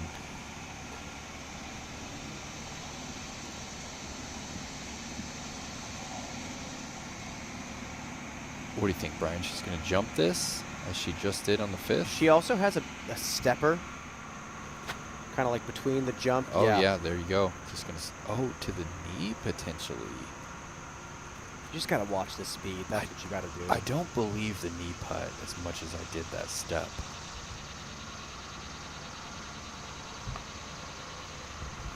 Oh.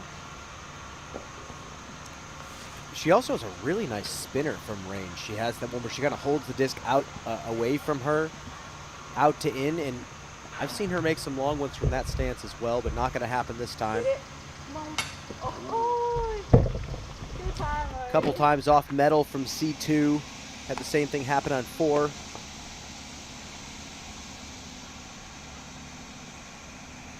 And just a bland match between those two. Only one decisive hole, and that was on 1.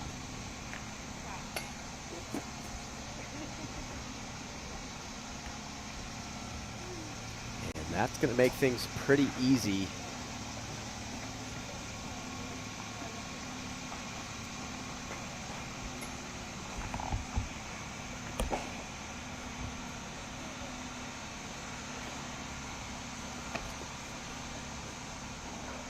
Got to make this, though. My foot here, good here. Yeah, you're more than fine.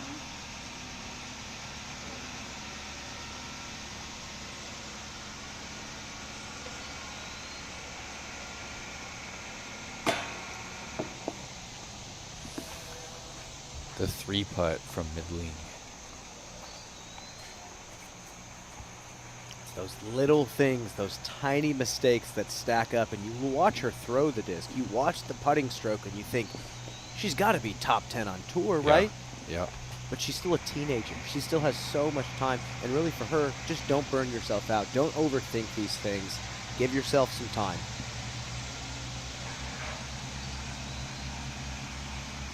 Allen for par.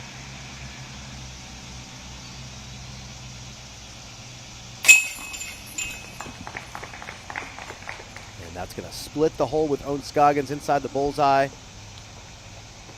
And the gridlock continues for these two.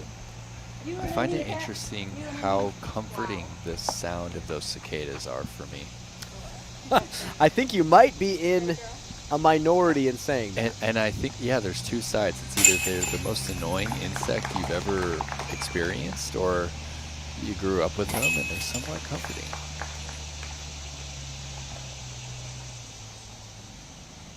And that's going to be, again, a split for Scoggins and Allen. And Kat Murch is going to grab that bogey and win hole number 6 and take her 4th win.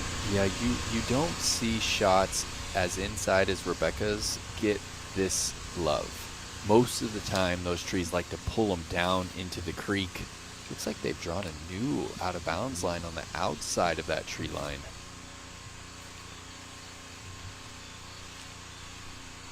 Of course, says, "We've got you, Rebecca."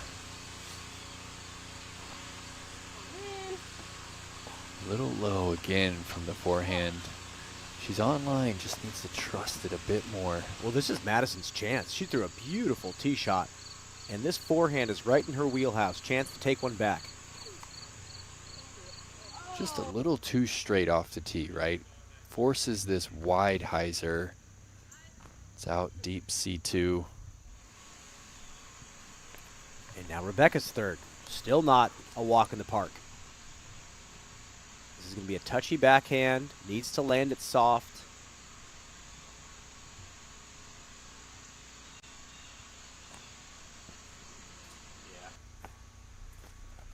Sneaks through the right side. I thought she was going to go with the turnover. Beautiful shot. As did I.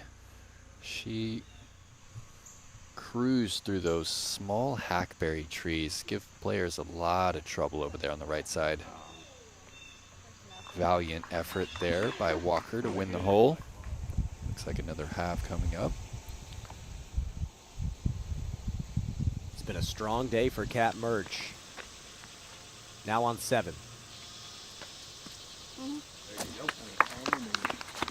Yeah, she's a little straight and a little left, so she's going to have to draw the Annie forehand if she wants the up and down birdie.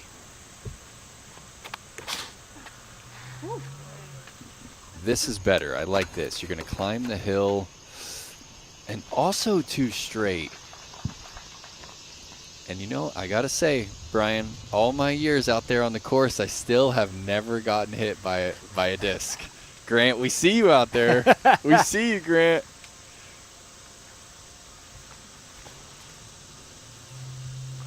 I will say though, it's pretty lucky that I've never been hit by a disc out there. It's not skill, it's luck. And Grant, as we finish up this last own shot right here, just give us a breakdown of what do you think of these lies. This is just pure. What are your thoughts on the lies right there? The discs, looks like 3 good shots, 1 deep. What do you think? Yeah, it's a little bit random as you play into a hill that's this steep.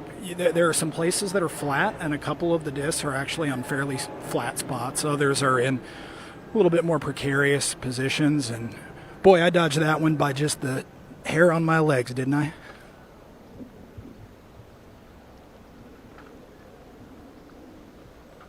This is one of the classic holes out here. I think that this gap here on 7 just provides so much tension. I remember visualizing this course. This was always one of the moments, like, you need to hit this gap. And not only do you need to hit it, you need to place it in the right spot or it could be trouble. Well, yeah, you get up to this stretch of the course and you have that hole and then you finish and you go straight to the par 5. Rebecca needs to make this for par. And she looks more confident at the edge of the circle than she does the edge of the bullseye. And that's just too much Annie for Kat. You know, she could have gone with that hyzer flip backhand, but do you really want to hit a 4-foot gap with all that danger down the right side? Now this driver that Katrina's throwing is what she's, I believe, throwing her rollers with. So she's going to try to shape something from this standstill.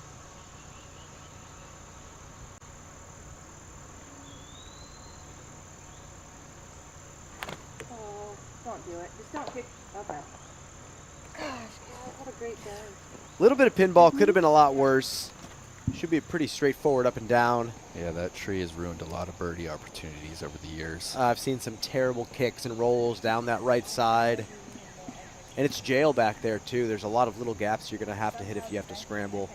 Own in a very nice spot, especially with the forehand she likes to throw. Yeah, at least I would love to be there and have a time.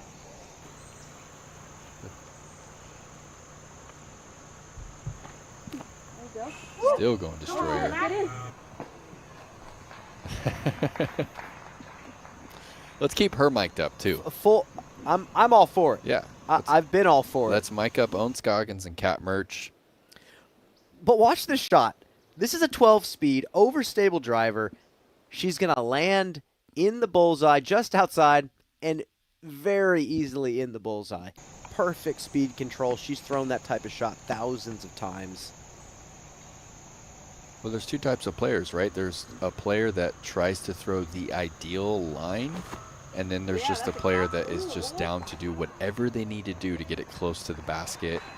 And Ellie Ezra fights through a tiny gap on that left side. And she's got a really solid kind of stock power forehand, showing off the chops on the tee shot. going to be inside circle 1. She's got to get something going. She's down 4 to Cat Merch. Let's take a look at the shot. Little inside.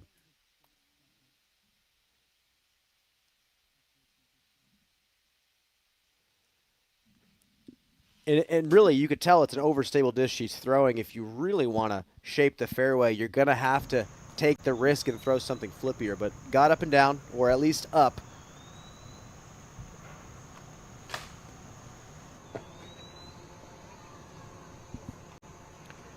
Clips a little bit of the canopy, but no problem there for Cat. Up ahead now, Rebecca Cox. Another iconic gap here. Only one option.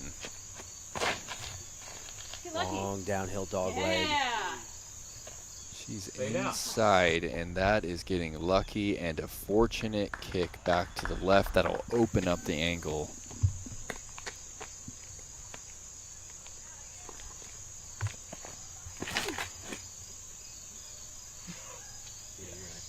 Oh, she's through the main gap.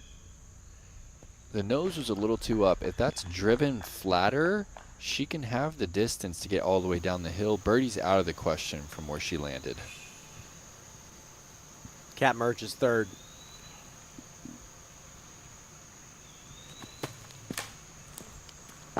Nice. What are you? Oh my God. Well, hey, here's a chance. Eliezer Midling. This is for Bird and her first win of the day.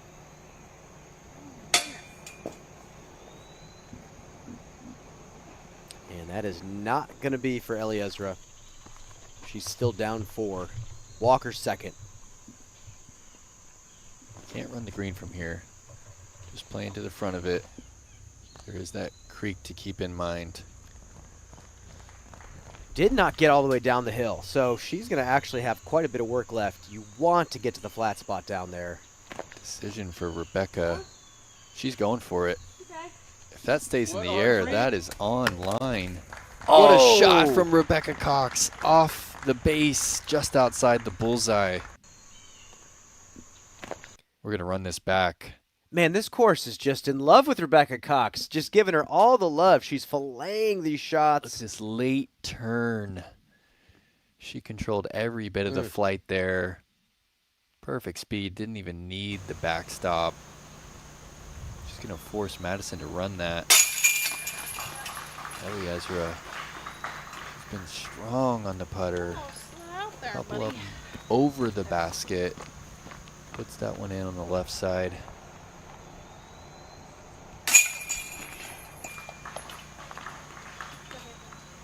We're going to have the hole.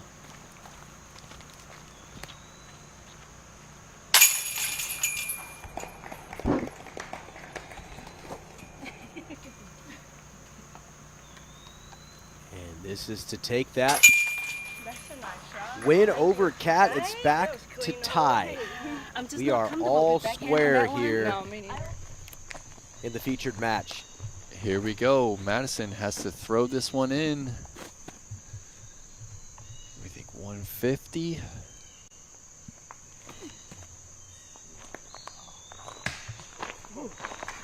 Noble. Noble. Draws a little something. Let's take a look at this shot again. And Madison actually has had to kind of reinvent herself as a player. She started out touring mainly a sidearm player, hurt her arm a little bit, almost gave it all up, and then kind of found this hybrid style backhand, forehand. And the backhand has come such a long way over the years. This is to win, just outside bullseye. And that's going to do it for Rebecca Cox. She's going to grab one again over Walker. It's 5-2. Well, loving this angle. Absolutely loving every bit of that shot. Honestly, one more of those and an eagle is in play here for Scoggins. Well, and that's why. The shot off the tee here is that big, long, 12, 13 speed flex forehand. Cat's going to have to go flippy and show a lot of restraint here. And throw it tight. There it is. Look at that flip up. That is beautiful. The only way she could improve on that is a little more height, but beautiful, tight line, right stability.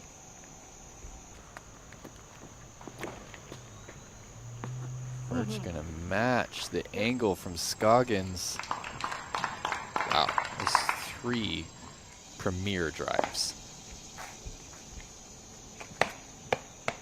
And I really get excited about the forehand. I know the backhand. I know the forehand is probably the better shot, but the backhand is so much harder to pull off. Yep. That'll do. And on 15, Rebecca currently up 3.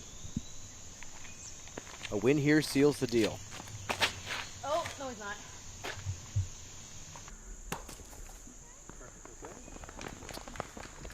And a wonderful kick.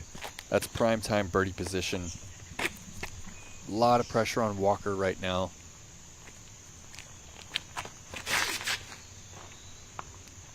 Pure. Look at the turn. Identical position there. I think Madison will go first. And Rebecca Cox showing off why this is her home course. It seems like she's just looked comfortable in everything. And also, when she's gotten lucky, when she's snuck through some of the tree line, she's capitalized on that. It's been a great day out there for Cox. And frankly, Madison Walker shouldn't hang her head after this match either. She's been throwing some great tee shots out there. She's been playing great. They're both under par. This tournament has been won in the past over par total. Second shot here. Katrina going with the backhand. You just want to put this as straight as you can. Put yourself pin high. Potential chance for the 3.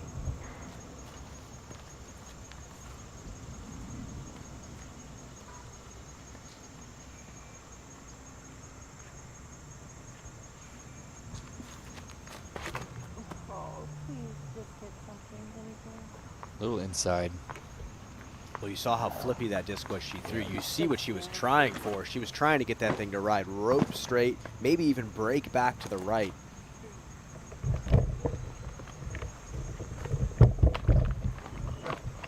It just didn't quite get the line right. It's so specific.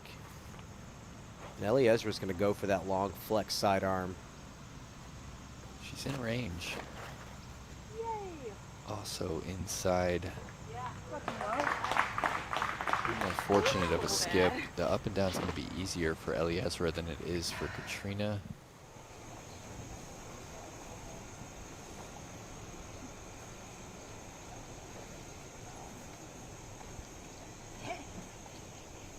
Kat kind of talking herself into this. Doesn't look like she has driver here.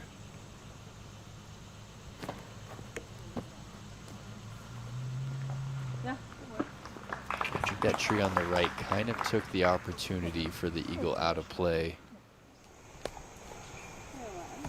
See if Owen has a better angle. Have to imagine she's going to pick up that destroyer.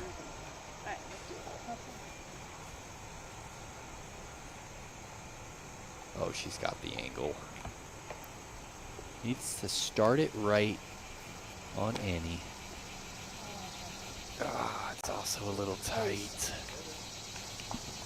Grant, what do those lies look like over there on the left side?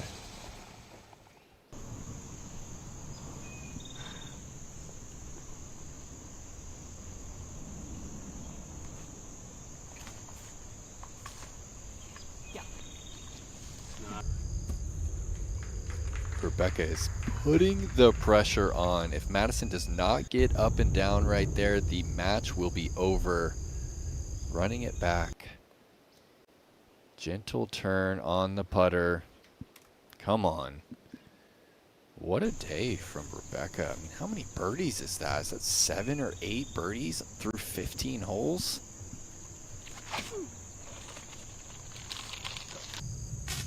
And that's got to check back up. Okay. That's C1. To keep it alive, 30-footer. Come on.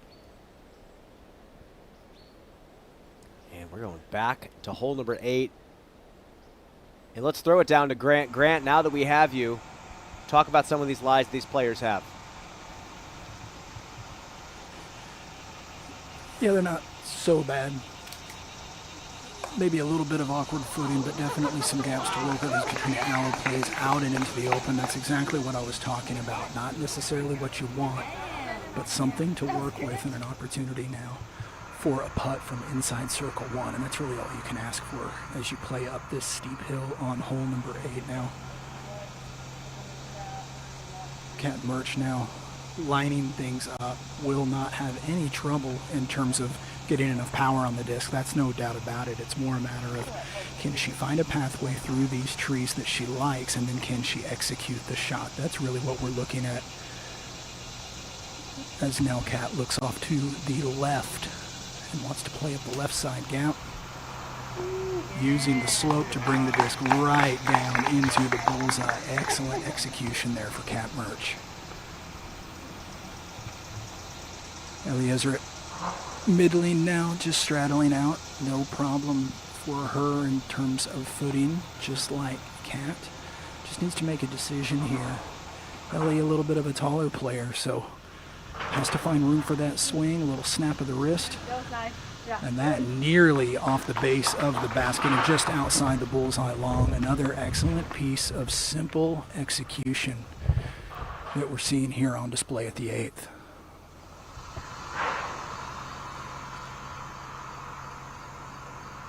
Thank you, Grant.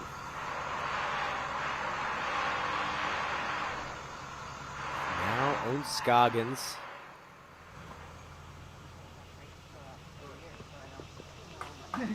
Finally reaching for a slower disc on the sidearm side. I wouldn't be surprised if she grabbed the 12 speed. She still had it right there as an option. Here we go. To stay alive. She gets it. Look at the pace on that. Another just off the pole. The chains keep it. You know, the graphic saying to stay alive kind of makes me laugh. Like, well, you know, I don't think it's a real life or death situation, but she kind of hit that putt like it was. Beautiful shot there from Madison Walker. Moving on to the 16th. We are in a dormy scenario. 3 to play. She needs 3. Madison needs to win every hole if she wants to get that tie and grab that point. Katrina for birdie.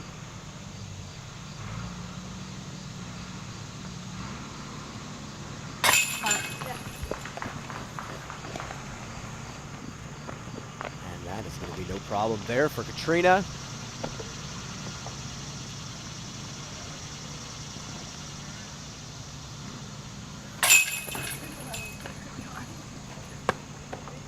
They are going to continue again what has been a gridlock for this card. Other 2 matches very decisive.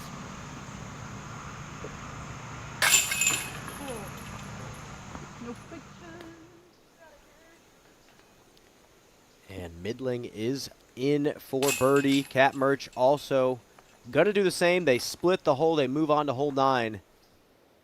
Kat up 4.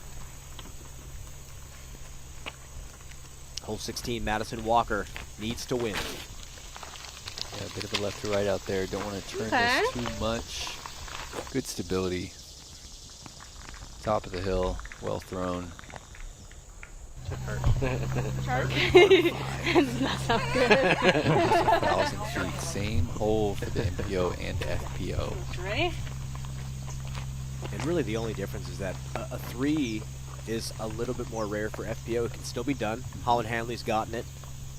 But the birdie 4 is still solid for both divisions here. Nice. Keeps it flat long enough. Similar distance. And let's fly through hole number 16. Nate, walk us through. Just a classic hole out here at Idlewild. It has remained unchanged, right? And most of the time, you play through the woods, you come back out here, and it is exposed. It's windy. You haven't thrown in the wind since the beginning of the round. So Rebecca and Madison went right about there, right? They only went 300, 325 off the tee. They are looking to throw their next shot in range of being able to see the basket. They're not trying to go down the hill. They're not trying to attack the green from where they're at. They're just going to throw a setup shot, right? Then as you get further and further, you start to see the basket and things get a lot trickier, right? You have this creek right here. You have to make that decision. Do I want to go short of that creek and leave it up to the putter? Do I want to try and stick this green? Because as you mentioned earlier in the day, Brian, this is turf. It's fast. This is out of bounds right here. Rebecca is walking up to her lie now. She's just looking at another 300-foot shot. A little bit of tailwind left to right.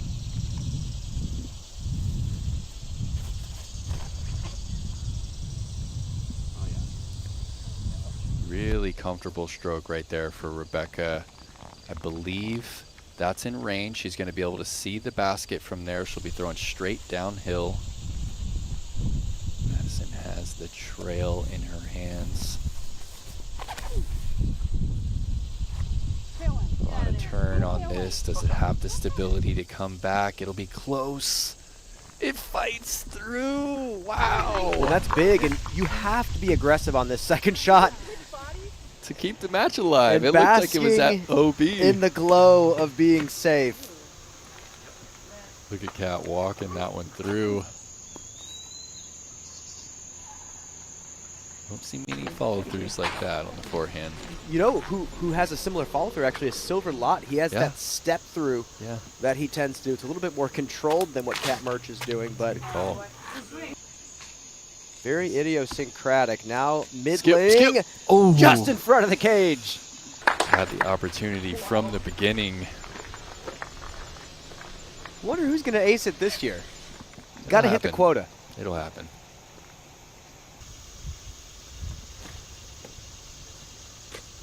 That'll be a little short. At this point, it's not about the hole-in-one. It's about how much style you have with the hole-in-one. I aced this hole at the Idlewild Open 2018 with a Discraft Glide lefty flick turnover. One of the highlights of my life. In the competition? Yes, sir. Is that the same year that you hit the other aces at It was not. Country Club? It was a year prior to that. Madman.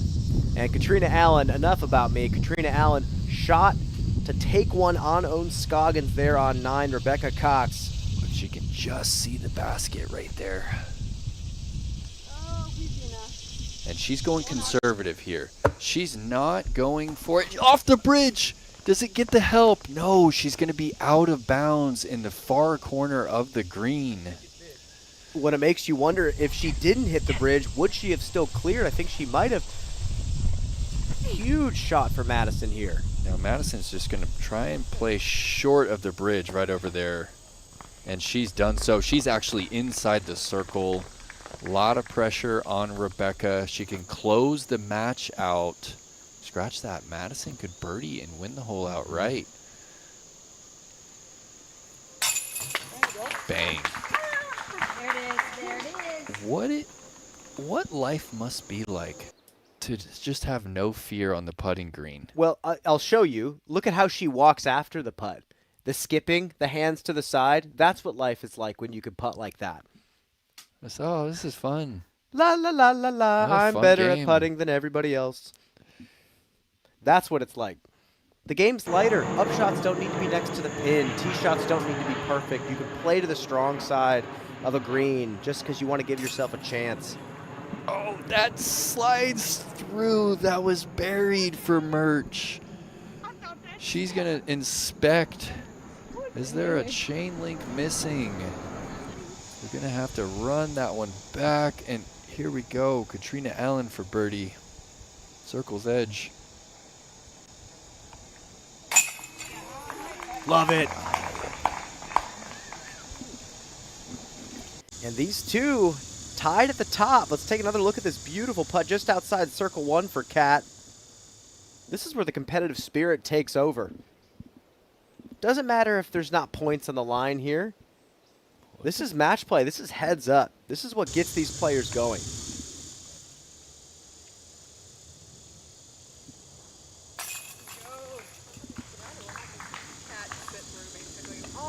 inside what I thought was a cut through. We almost had a star frame right there. Ooh, and a fallen soldier.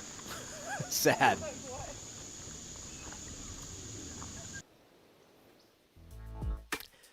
And they're going to move on to hole number 10. Things starting to heat up. Middling takes the win finally back from Kat Merch. She's only up 3 now through 9. All square for Scoggins and Allen.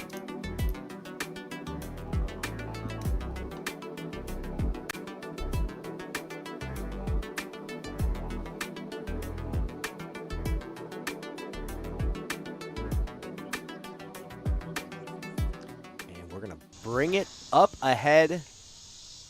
Crucial putt here for Rebecca Cox. She needs to make this.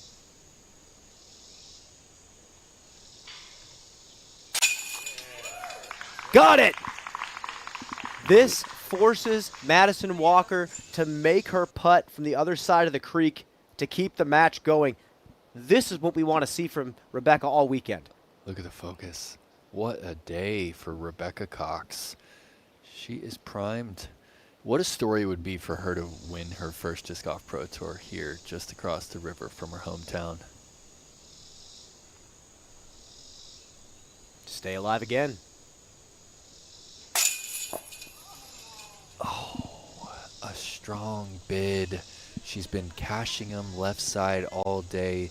That time it does not receive it. That's a wrap. Nice calm final breath. You saw the little bit of a short arm on that putt, kind of pulled back a little bit. And Rebecca Cox, that is a round to be proud of. And you know what? She wasn't shaken by the short misses. What a day. Rebecca had 10 birdies. 10 birdies through 16 holes. A remarkable day for both of these athletes, actually. Madison played great golf. She really did, but 10 birdies through and didn't even finish a full round. That's a pace that anyone would die for. We've never seen it out here. I think some of the best rounds out here, I think the best round is a 7 down by Natalie Ryan, and I think behind that's a 6 and a 5. Up ahead, Scoggins on 10, par 3.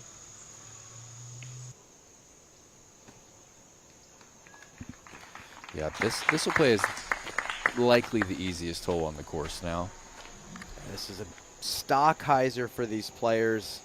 Take something stable, let it ride.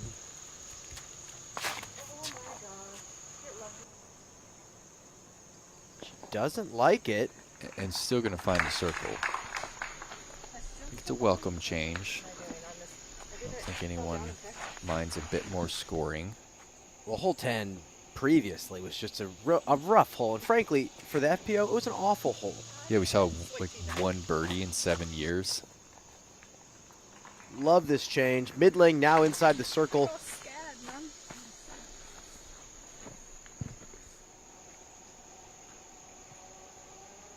Putting pressure on Kat. She's got to do something here. Get in. Get in. That's a chance. Well, almost aces, but now just at the edge of circle 1. Let's take a look at this from the catch cam.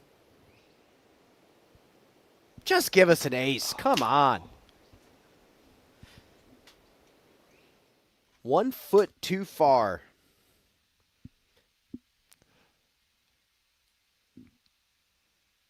She's watching. But now a pressure-packed putt. Got to grab this birdie. Middling well inside circle 1. And Kat now up against the wall. She needs this. Own inside the bullseye.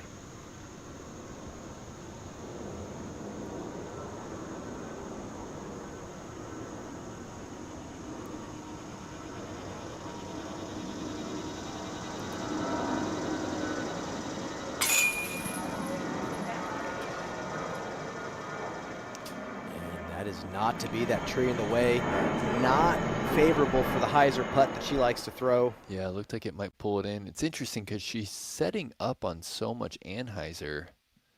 Oh, it did do her dirty. It looked like it was just pulling her right down into the tray.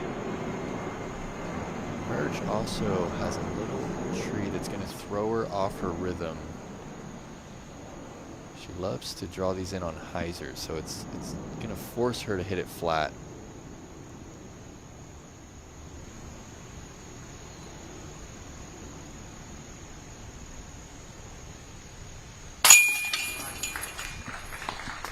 Perfect.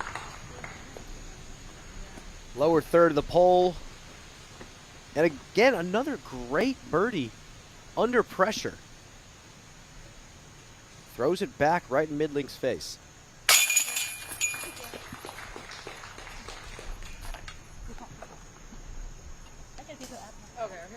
Midling is going to remain 3 back.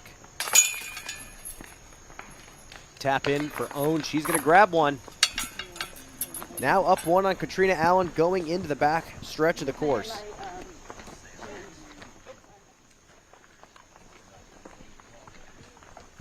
And from 1 ace run to the next on 11.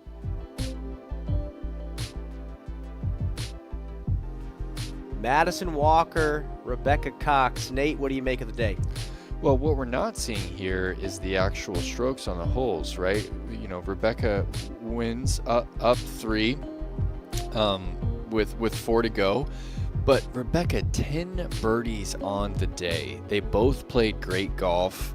They both at one point had a turkey in the round to push 3 holes in a row on 9, 10, and 11.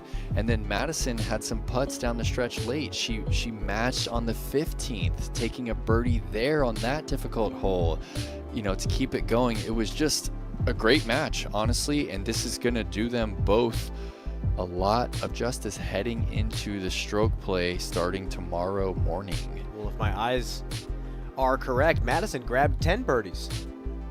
Or sorry, 6 birdies on that round. 6 birdies to Rebecca's 10. Yeah, so just wow. a great day out there. Okay, so we're showing 9 down. I could have miscounted there.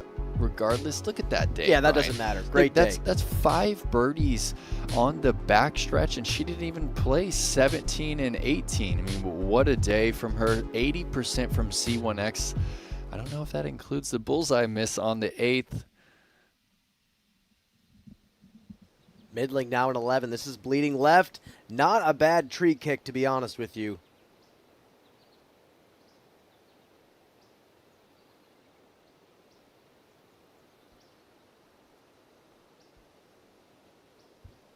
Oh, she's going standstill here. Look, we're going to go wobble and then stabilize out of it. Ooh, that's a flippier disc from Katmer, showing off some versatility. I love it. And that is just outside the bullseye.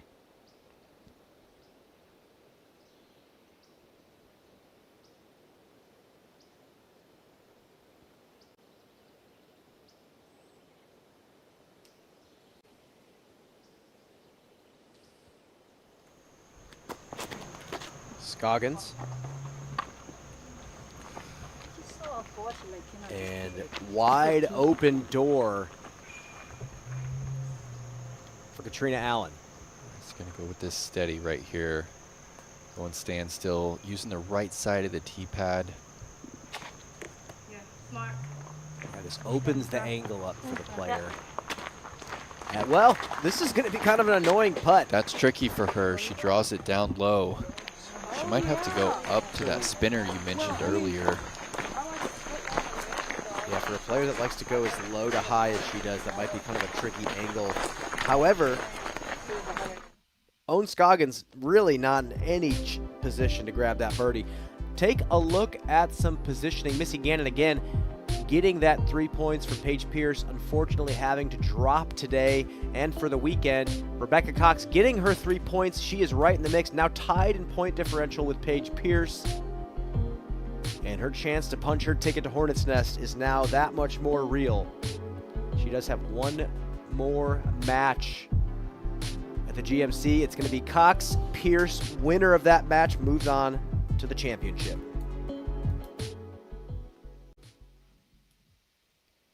Take another look at this clutch putt that sealed the deal. And like you said, Nate, the intentionality behind the putt, the follow through, getting the disc up in the air.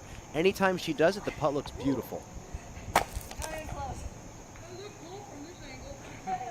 Scoggins not going to make it happen from down in the hill, but Katrina's not home safe here. Yeah, Grant, what do you make of Katrina Allen's lie below that tuft of turf right there? Is it too vertical?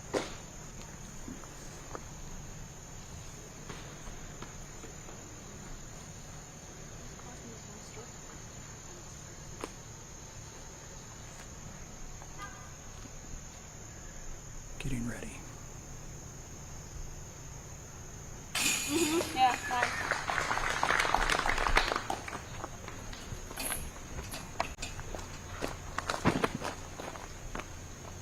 Really, as we're finding the stroke.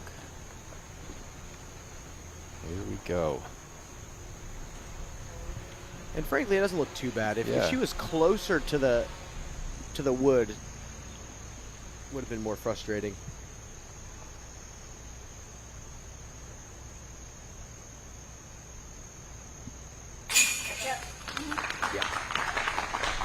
A little bit easier. It's kind of like hole 10 at Maple Hill.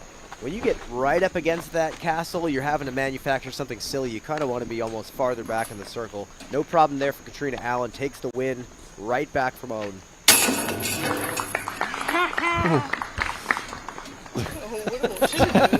It's like she just says what everyone's thinking. And off they go. Hole number 12. He's like, I don't know about that.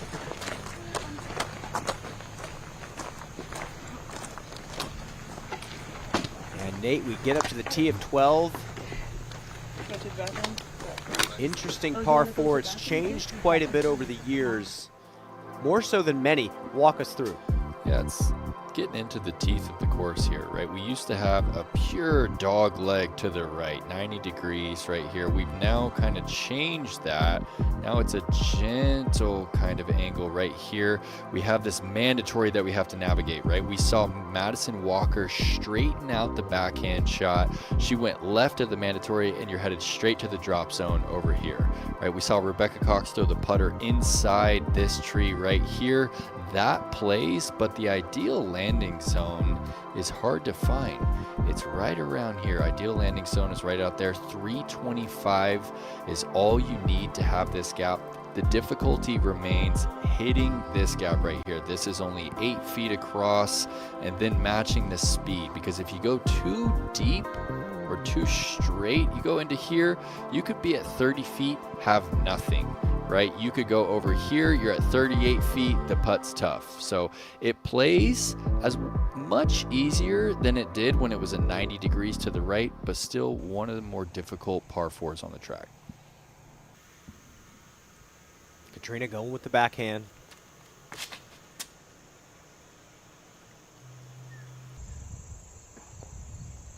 And that is a solid turnover. Love that Katrina has incorporated that pump back.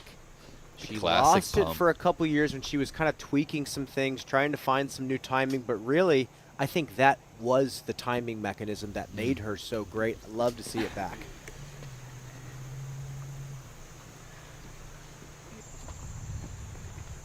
And there was only one option for Owen Scoggins, and it's going to be that. Way up the fairway.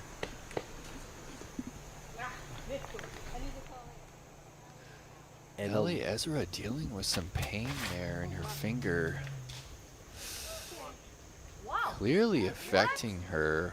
We saw the tape earlier in the day, but that was the first time I really got a look at how much pain she's actually dealing with. That makes no sense. Yeah, she's in pain. The grimace. You hate to see that. I imagine that's a split of the skin there. Players who throw as hard as she does at this point in the season, you start to see that pretty often, right? Especially on these humid days, the skin's a little softer.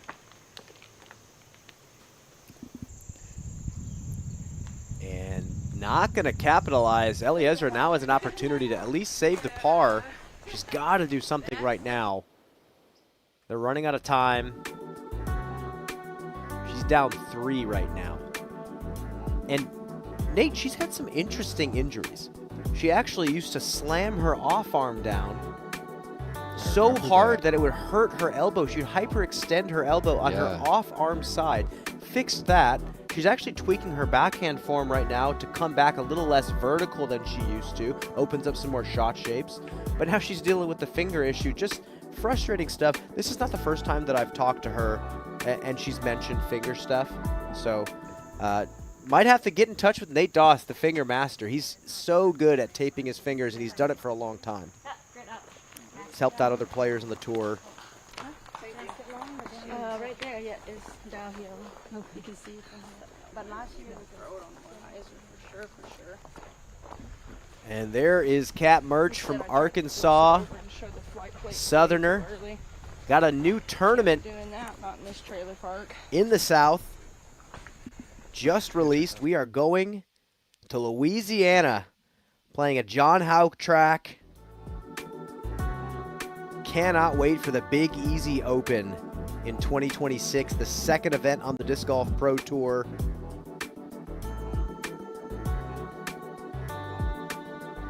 Can't wait for that one. Doesn't quite align with Jazz Fest. That's all right. I bet we'll be able to get down and see some good music there in New Orleans. Have some gumbo. One of the most culture-rich cities in the United States. Love to see that we're starting out in Florida as well. Nice flow there from east to west. Well, I'm excited for this course because you hear Houck talk about it and how he kind of relates it to W.R. Jackson. Wow. And we're waiting for a substitute for that course. Katrina Allen, her second. She's going to play inside out hyzer. Look at this drift late. That is a high level shot. I'm going to say shot of the day right there from Katrina. To flip that up and draw it late. So much experience in that line. Confidence. Look how steep that hyzer is through this gap, but then it continues to flip.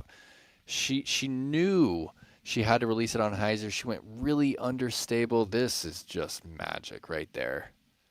That's why I love disc golf. Well, you got two completely opposite play styles playing against each other. One person likes to let the disc drift and flip up, and the other likes to force it against its will. Middling not going to make the forehand happen. Threw kind of a shaky one back on 7 as well. That angle obviously not too comfortable for her.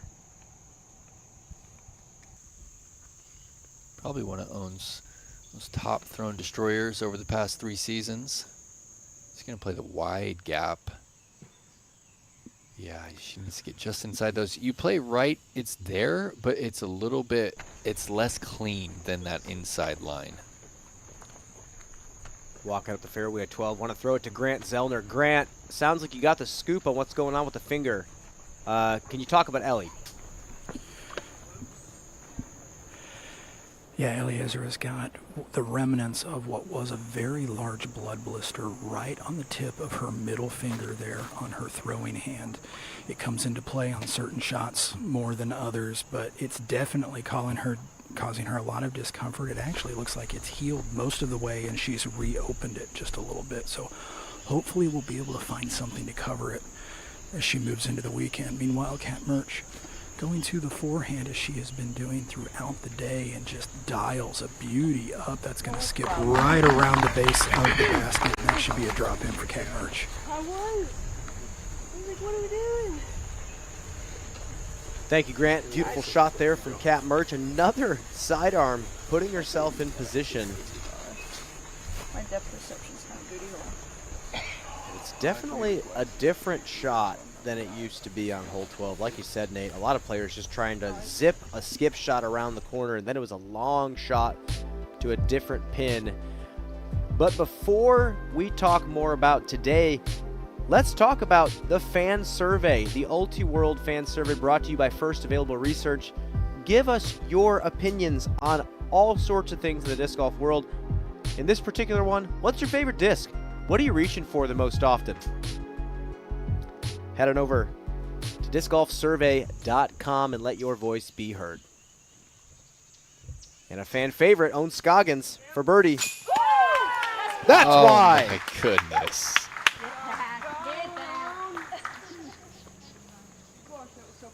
It never left the chains. Take a look at the Zuka replay. Highs right above the top of the rim there. Gosh, I mean, didn't even need chains. That's in without. Has anyone in the FPO division made as many C2 putts as she has? Last 5 years. Last 5 years. Last 5 years. No. No. I mean, other players have done it down the stretch, but the volume of C2 putts. And we saw a rough miss there for Midling, and this is to split the hole. Katrina Allen. Got it. You know, Nate, I would say Kristen has made a lot of circle 2 putts. Missy Gannon as well. Missy Gannon. Silva Sarnen is now beginning her Steph Curry-esque streak. Those out are the there in players that circle are 2. close. I still feel like intuitively it feels like Own as another tier up in putts made. Maybe not percentage. And that is going to be a win for Kat Mertz. She is cooking right now. And very likely going to be the match that puts her on the board. And Midling picks up as they move to 13.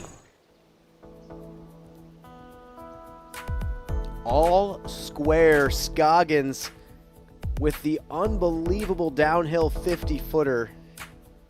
She had to do it after Katrina's just incredible inside-out hyzer late drifter.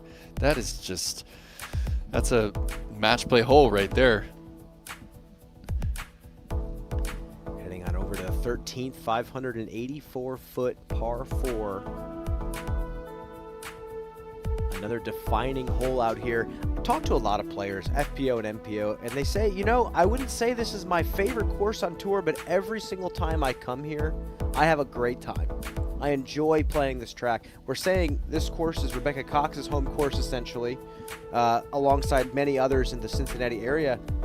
What a great tour course to have as your home track. I'm thinking about Maple Hill as another one of those places. I'd play here every day.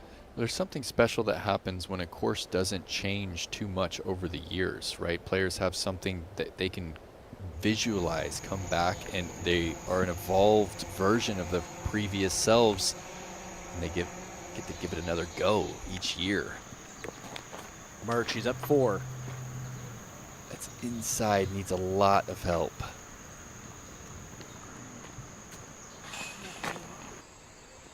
A gentle hustle by the spotter, red flag. Midling just needs to stick the fairway.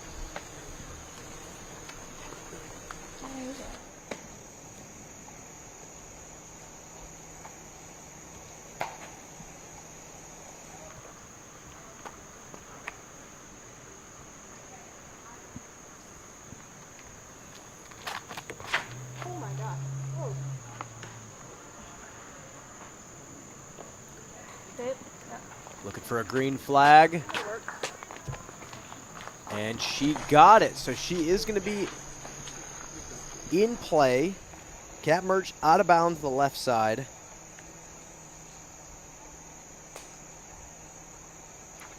Lining up steep hyzer here.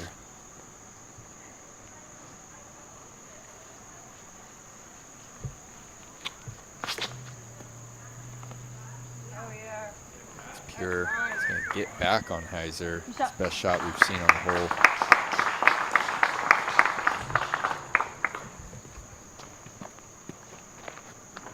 I really do like the hyzer flip on this hole. I think throwing the flex makes it a little tougher. Scoggins high. Flirts with that right side. We'll take that.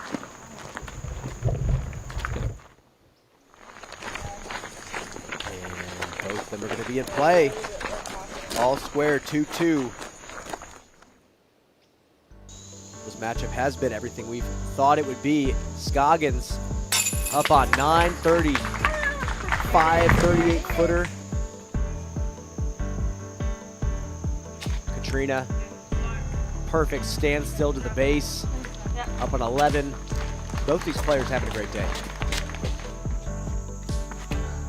This shot right here from out of position. Been harping on it. It's just magic. Force his own to have to hit this. This is nearly 60 feet. And it's buried on the pole. Cat goes on to make that 20-footer. We have that hole. They're both through the gap here on 13. What a match it has been. 38 and 31 in head-to-head matchups in Elite Series and major events. A couple of titans that have set the bar very high in the FPO division. Midling, safe, but a little bit too far right. Got to deal with the feather banners.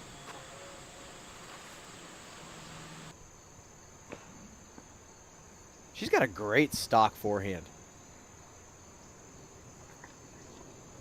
Way up the fairway. Scared of hitting the flag. And Murch has to get up and down if she wants to tie. Midling way up the fairway, just needs to pitch one up.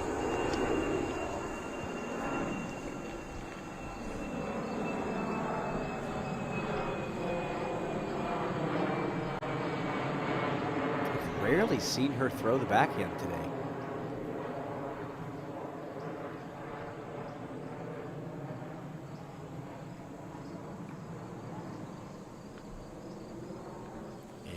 That's going to be pretty far off in the fairway. She's going to be able to get up and down for a bogey.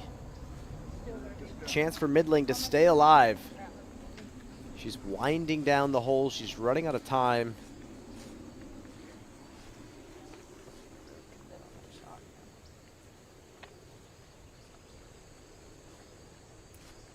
Now we're up to own Scoggins. Still pretty far back compared to Katrina. Just curious how clean of a swing she's going to have. Yep, I thought that that tall grass might be in the way here. This is a big ask. Hips open, and no, the grass knocks it down right away. You almost never see that. Second chance. Well, we're going to take a replay. This feels like insult to injury here. Oh, right out of her hand, the tiniest blade of grass. She chops it, and it just doesn't go anywhere. Well, since sometimes you see those, and you think, this is not going to affect anything. Yeah. Every now and then a branch or a limb or a plant is stronger than you expect it to be, and you get rejected. And now this feels like she's got to get up and down. Something's got to give here. Yeah, Kat's disc is right in front of her. Perfect line. I like Owen's chances here, Allheiser.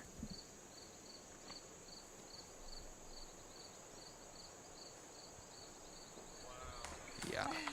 What a recovery shot. It's going to be a chance for par. But Kat even farther up the fairway. We'll see if she has a line to throw the forehand. She's right in between that range, I would think, from being able to just throw this putter she's been throwing all day. But remember, this all right here is out of bounds. That is very dangerous if she bleeds this putter.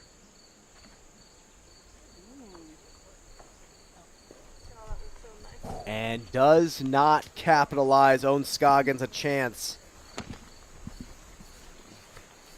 to keep the match all square if she can grab that putt. Look, she had the angle, too, just a little wide out of the hand.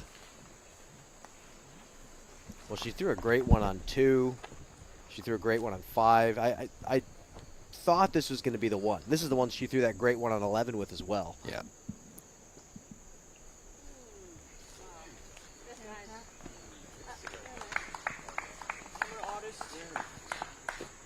And another nice shot there for Kat Murch. You know what I'm noticing about the flick from Kat? The hyzer flip comes out a lot cleaner with those kind of straighter to flippy discs than when she tries to force over the distance driver. So a little bit more comfortable from that pure hyzer release. Locked and loaded, baby.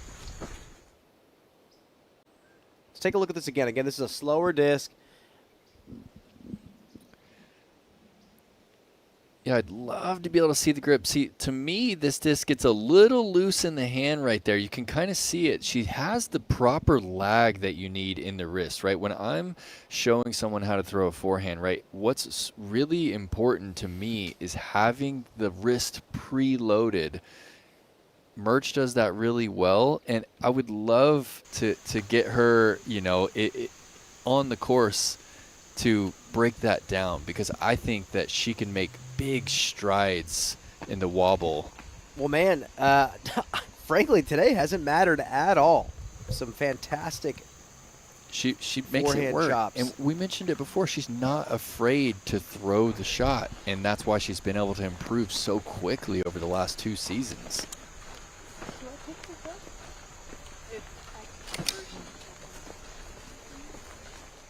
Walk ahead to the green. Owns Scoggins to keep things going. With just no fear. There are not too many competitors that you're going to see walk up on a putt that matters to that degree and just bury it. Dude, no, wait, what in? Whoa.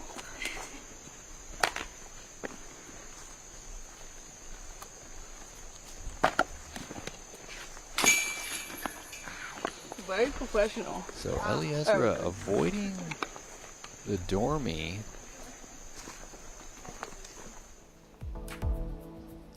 She's going to go 3 back. Here we are, the 14th. This is another hole. Back on the 7th, I was talking about there's one gap that you have to hit. And here it is on the 14th as well. It's only 8 feet across right here. Anything to the right is just luck.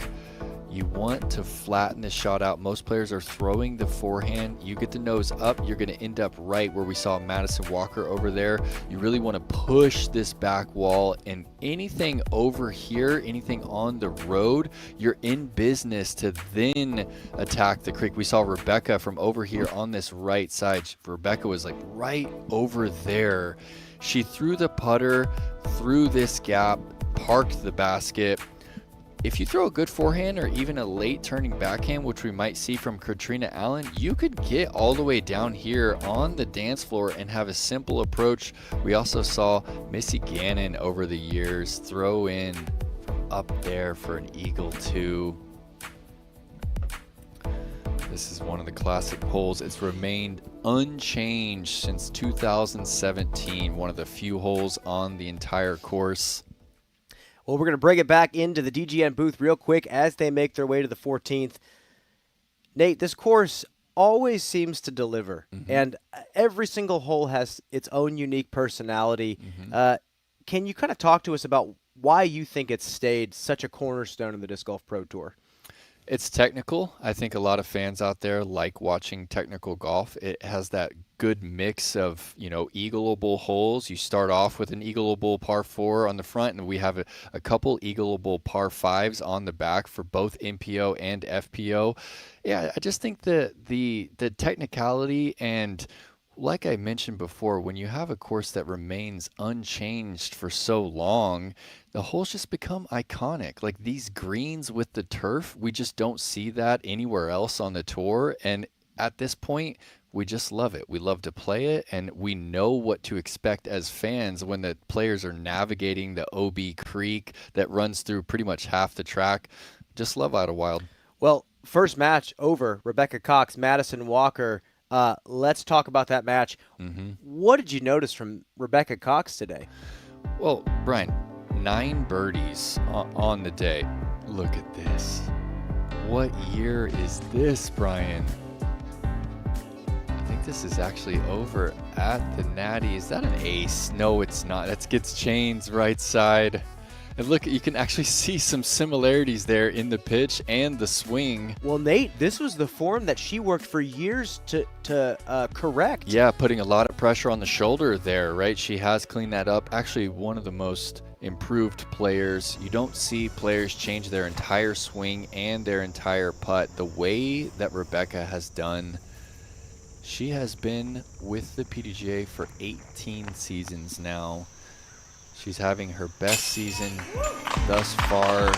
She's been in contention several times. She was in a great position at the Cascade Challenge. She's still looking for her first Disc Golf Pro Tour, and she was throwing this understable putter all day. I believe a Warden, an old Warden.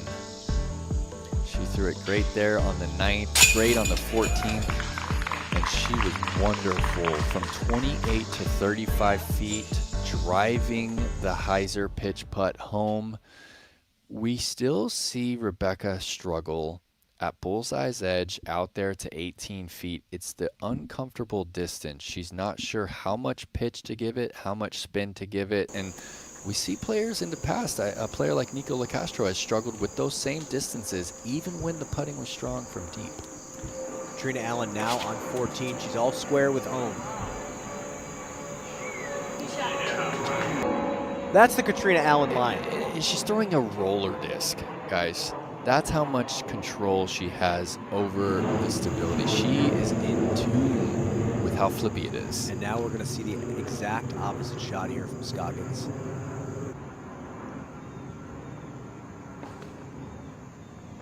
Gets the forward skip. Might look like a bad roll, but it actually opens up a ton of angles from down there. Yeah, she's actually going to have a shot if she wants it to throw a flex sidearm and get up to the pin. If she wants the 3, she can kind of play chess from here.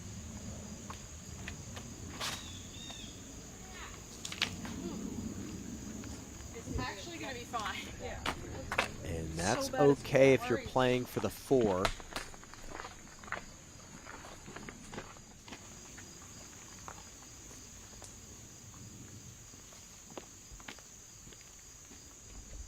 Cat merge, sidearm again.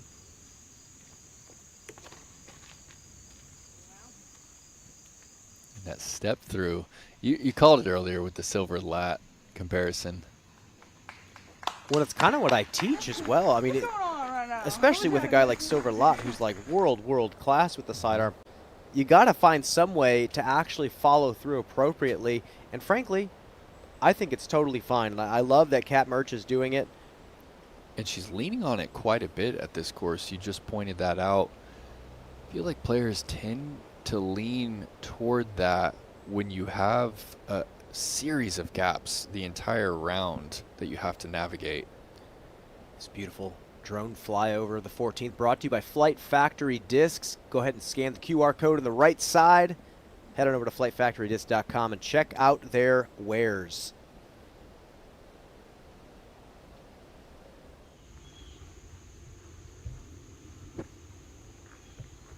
Midling second, just trying to get to the flat.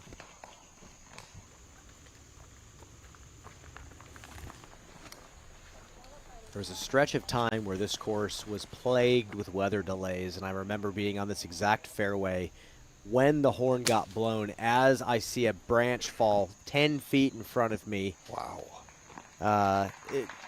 You know what? A course like this has withstood the test of time with all these storms that we've seen over the years. And the sidearm right now? Why, yes. I am. Okay, similar spot to where we saw Rebecca was a little further up here and was able to draw this in. Kat's angle isn't as good. She's going to have to lean on a forehand here potentially. Yeah, she's going to pick her gap here. Doesn't love her options. Look, I think the fatal miss is to hyzer too early, find this OB creek over on that right side. And the clean play, I believe, is an Annie through here with something overstable or an Annie through here with something overstable. See what she goes for.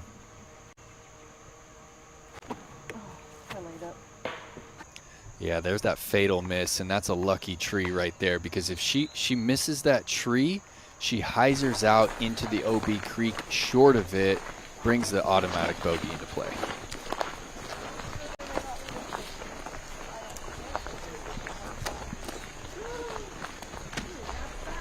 That's going to be advantage Scoggins. It's still a very tough shot for Katrina. She's going to have to put some work in to get up and down. Owen actually has a chance if she wants to. to grab that 3 and cross the creek. Yeah, that oak right in front of her might be giving her issues on her angle. Yeah, but I could potentially see her stretching out a flex on this left side.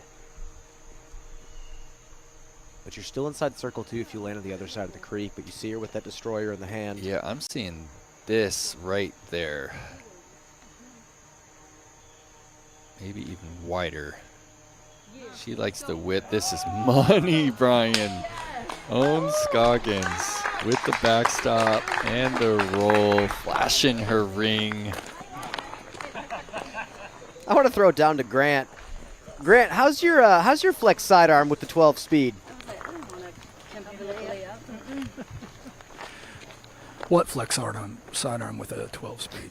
I have no flex sidearm with a 12 speed. I don't have much of a sidearm with any speed, but I'm working on it. And Owen is my inspiration.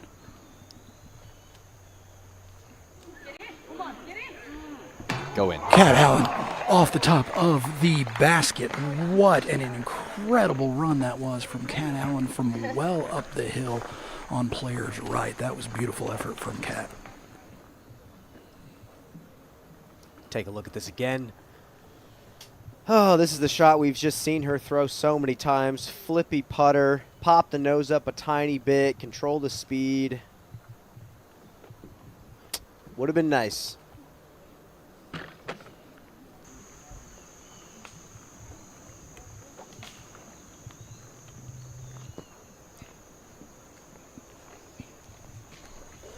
And not going to happen there for Midling. I think she's just going to be happy to have a chance at par from there.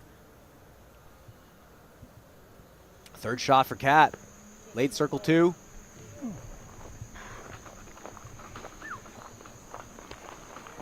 Hits the brakes inside the bullseye. It's going to be a par, likely a split for the 2.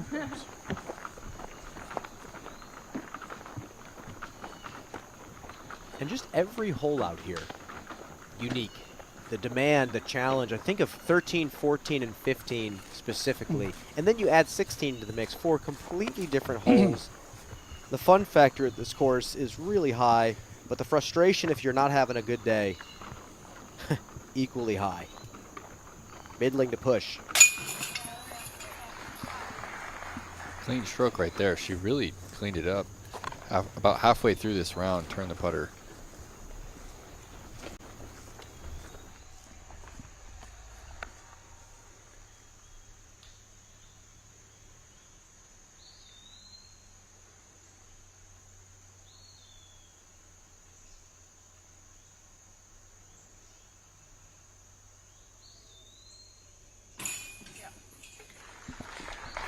Good speed on the putt there. Drops in for the par. Scoggins, though, with a chance for birdie.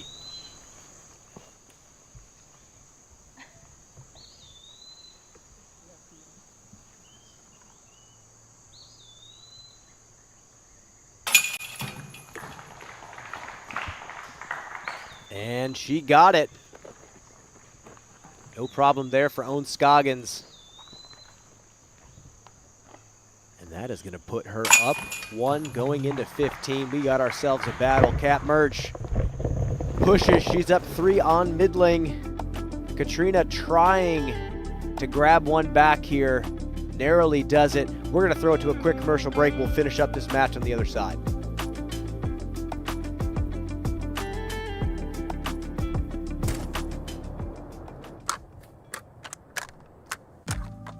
Vendor, keep everything nice and clean. I hate mud. Way easier to clean the fenders than it is to clean your cart. On the LG backpack cart, these help keep your bag off the wheel. Also, no sticks get in the spokes and flip you over. Fenders, keep your equipment clean. Keep your cart nice and clean when you're playing muddy rounds. You want to get a little mud on your tires and not your cart? Throw these on there. What is the simplest way to improve your disc golf game? The answer, learn from the very best. Paul Ulibarri, Simon Lizotte, Ezra Aderhold, and Holland Hanley. They're not just players, they are your elite coaches guiding you every step of the way. The Power Disc Golf Academy is the premier online disc golf academy with over 150 on-demand lessons that are specifically designed to improve your skills right now. So what are you waiting for? Join today at powerdga.com.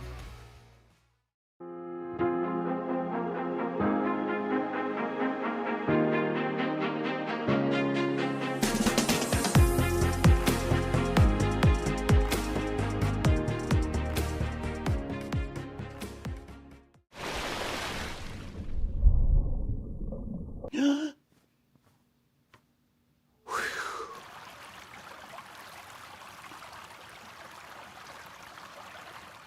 bag This bag is lighter. very sturdy, comfortable. It's beautiful. I'm in love with it. I feel like I'm just gonna have this bag forever and it's never gonna fail me. This is the Octothorpe reimagined.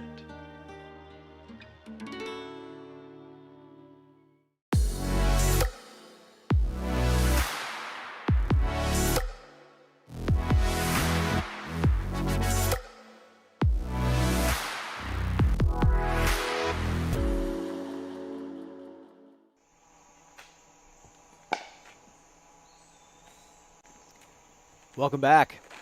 Disc Golf Network's coverage of the 2025 Disc Golf Pro Tour Match Play Series here at Idlewild, week 5 of 6. Ellie Midling needed to stay alive on 15. That is not going to happen. Huge kick off the fairway. And now Kat Murch, if she wins this hole, game over. And she'll finish with great point differential. That is crisp. And step 1 complete. This is way more uphill than the camera gives it credit.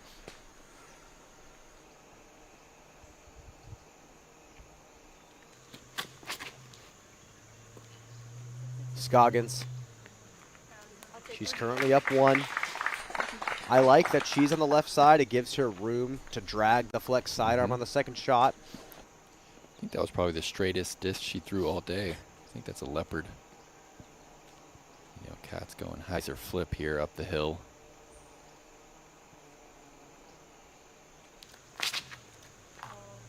Oh no. And advantage Scoggins. Still a chance for the par for both parties. But Scoggins does have the look up to the pin for 3. And we're going to take a look at the match between Murch and Midling. You know, Midling is one of those players that throws shots, does things that makes our jaws drop. What do you think about her as a player right now, and what does she need to do to actually break into that upper echelon? Well, it's just a mental game, right? I mean, golf is won between the ears. She has the physicality. She has all the shots. She's top 5 in power. Right, and her putting today has been impressive as well. Not necessarily all of the makes, but the stroke, to me, it reminds me of Letomaki at the Worlds, right? It's just that clean combination of pitch and spin. You don't see it too often. She has what it takes. She just needs to figure out the right mindset to operate from. Obviously, the finger is holding her back significantly at the moment. She's giving it a lot of attention. And we missed the pitch out from Midling, but she was way deep in the woods on the right side. Allen second. Another pitch out just to get the angle up to the pin. Scoggins now a chance to strike and go up 2.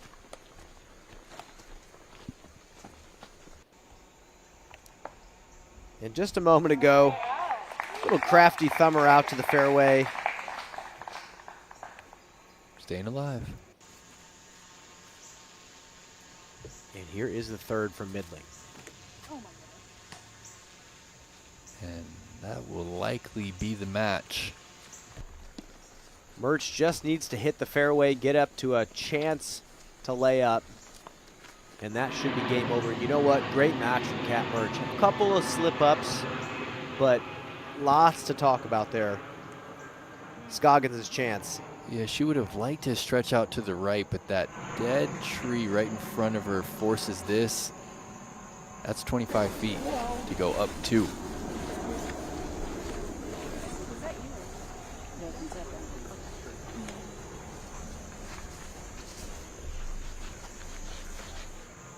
What an emotional stretch of golf it's been for Owen Scoggins. The win at the World Championships, the near win at Ledgestone. No. Yeah. And that's going to do it for Kat Murch. Little scat. A chance to throw in for Midling. to at least put a little bit of pressure.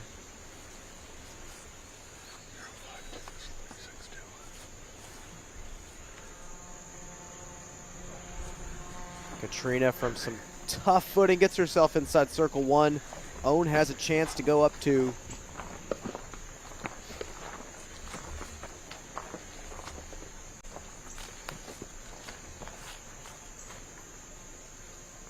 Haven't seen as much of Katrina Allen this season. Again, coming back after the birth of her daughter. Took quite some time away. Just a real treat to see her back throwing the shots that we all know and love. I'm going to be thinking about that one she threw on 12 for quite some time. Shot of the day. I think that's another benefit of match play, right? We get to see players who we don't normally see. It gives us an opportunity. We're seeing a lot of the same people at the top in both divisions, right? It's kind of refreshing to see some new faces and see where their game's at. Must make.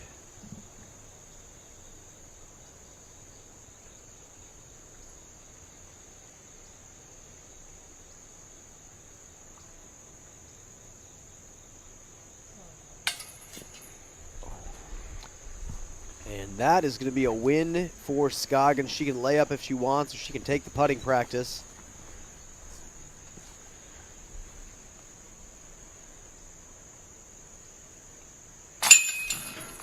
Well, of course she's going to take the putting practice. That's going to be a birdie for Scoggins. She's got her sights on the title this weekend. And her momentum is trending in the right direction.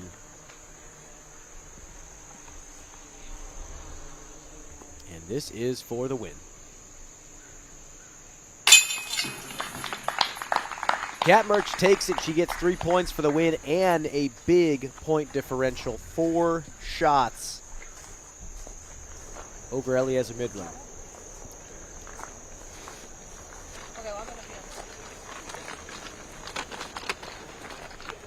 Want to throw it down to Grant Zellner. Grant, as we move to the next hole, what do you make of the match between Kat Merch and Eliezer Midland?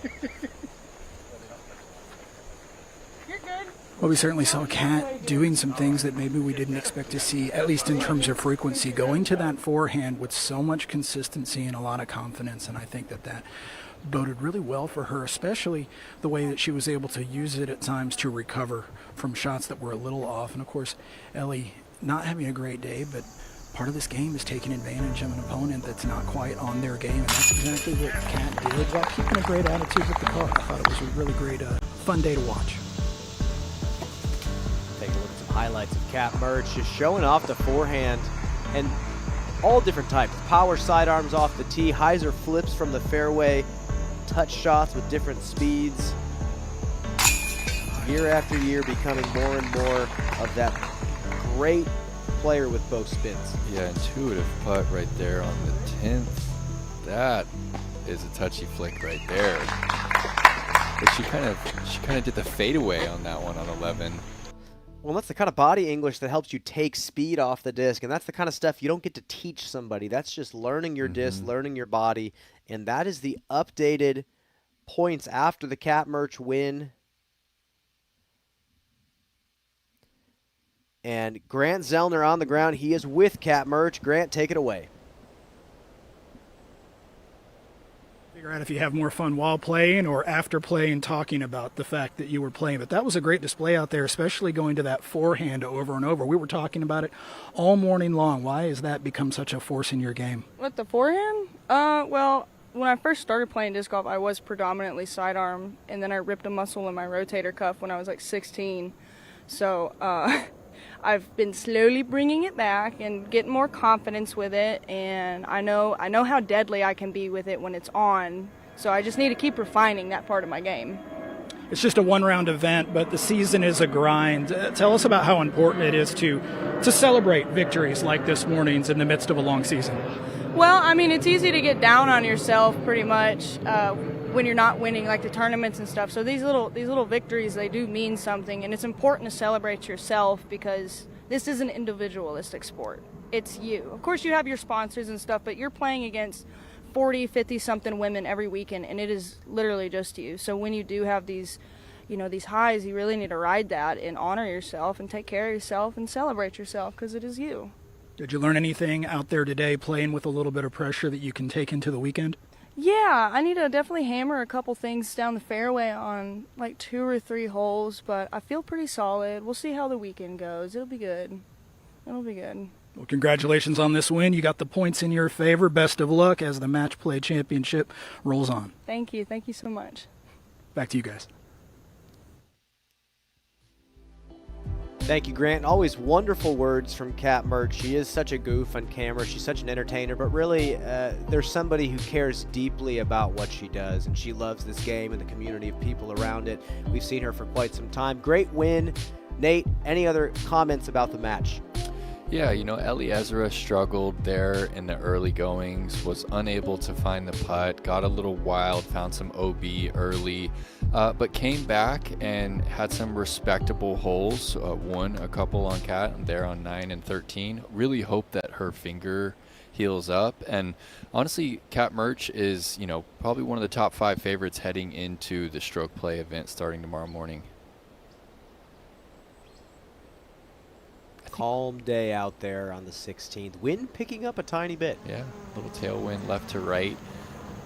A helping wind for this hole, right? It helps you not fade left. You can really commit to the shot down the middle or down to the right, and you're not going to be as worried as the disc fading to the left because you have that gentle tail left to right. We're good. We good to go? Yeah. I think so. This hole almost feels impossible when you have a ripping right to left. It's so hard to land it in the fairway. Yeah, I want to throw it down actually to Grant Zellner. Grant, how is the wind out in the open? Is it picking up throughout the day, or is it pretty consistent?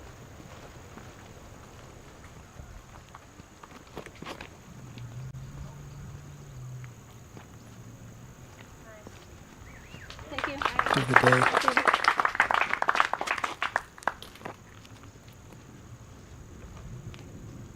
Own gentle 300 feet out into the fairway. I think just a little more distance than that would help.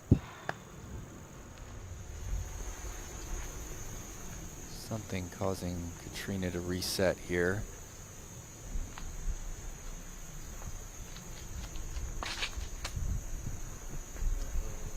Yeah.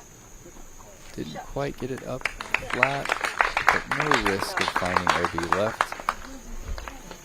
And with that drive from Katrina Allen, we continue on the final stretch of the course. Quick break here on the network. We'll see you on the other side.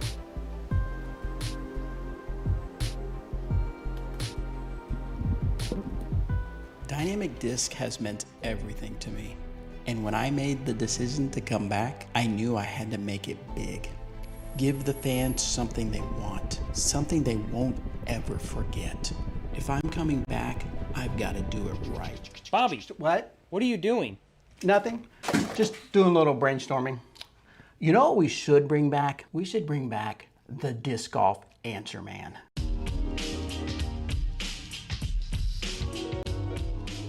Let's send these boys back to the lobby. Get on. Oh, Grandma's got a hot kettle for that teabag. How did you get so much energy from a candy? One Shot is no ordinary candy. It only has 4 grams of sugar, and the nootropics help prevent jitters and crash. Grandma, do you think I could try one of those One Shot energy chews? Oh, sure, honey. But if you come for the queen, you better come correct, Sprout. I'm the OG. Got it? Got it. Level up your energy with One Shot. Grab yours at oneshotenergy.com today.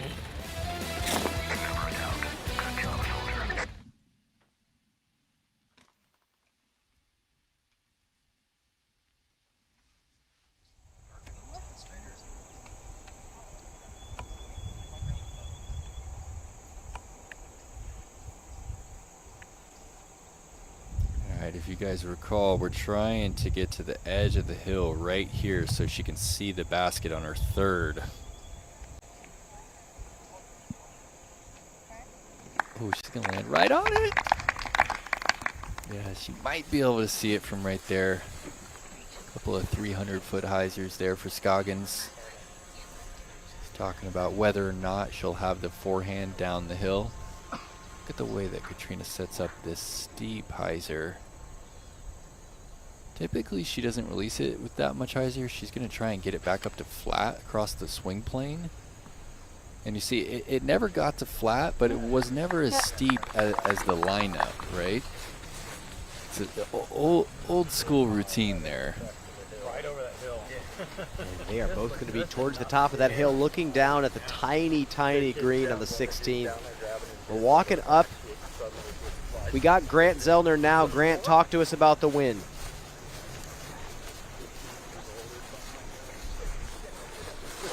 Most exposed parts of the entire golf course up high on this ridge, and the wind has come up at least in comparison to most of the day. I wouldn't say it's a strong wind, certainly not something that's going to change a disc selection most likely, but just enough to be thinking about if you decide you're going to put a lot of air under it.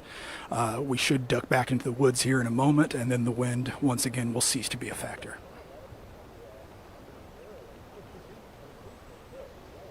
Well, currently Scoggins up 2. A win on this hole would seal the deal. Taking a look at the group play standings there again. Kat Murch grabbing those 3 points, and again with great point differential as well. She's now +2, and now she has a chance to punch her ticket to Hornets Nest. She's got straight mid with the rift. Yeah, tricky spot here. Do you leave it up to the putter, or do you try and park it? Challenge about this hole for the FPO. There's a chance to stick the green, but it's so risky with the out of bounds. That's going to turn over, bleed to the right. It's going to find the creek. It gets the lucky tree, kicks down to 45 feet. She is still alive. Scoggins another 30 feet in front of her. Just hit some solid circle 2 putts. This is right in that wheelhouse for that straddle jumper she likes to make. Also a really tricky distance for Own as well. I think her best play is going to be to throw this short of the creek here and leave it up to a 35 to 45 foot putt.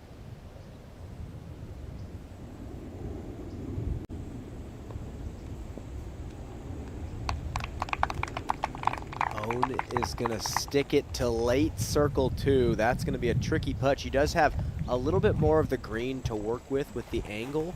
Advantage Kat, and frankly, even getting the tie here means something for a player like Own or Katrina Allen, because the next match is Katrina Allen versus Kat Murch, and currently they both have 3 points. All right.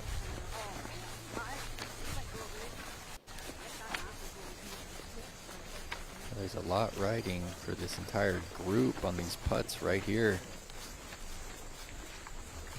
Katrina could change the dynamic of this entire match with a make and an Own miss.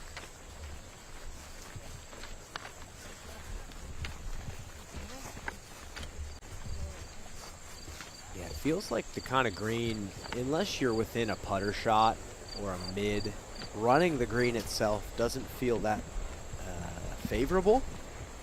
I feel like I've always been in the camp of playing short of the creek and having a circle 2 look, but I've seen quite a few players get aggressive and try to crash the tree line.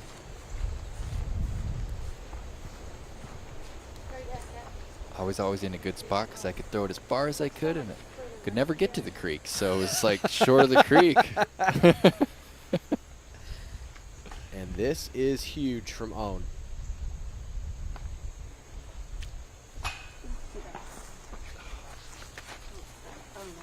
Metal hunting machine.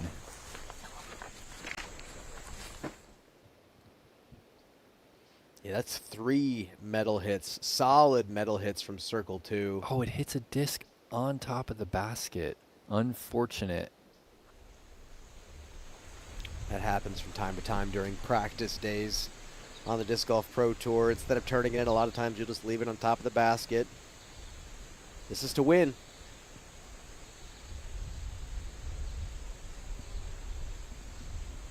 Put her within 1.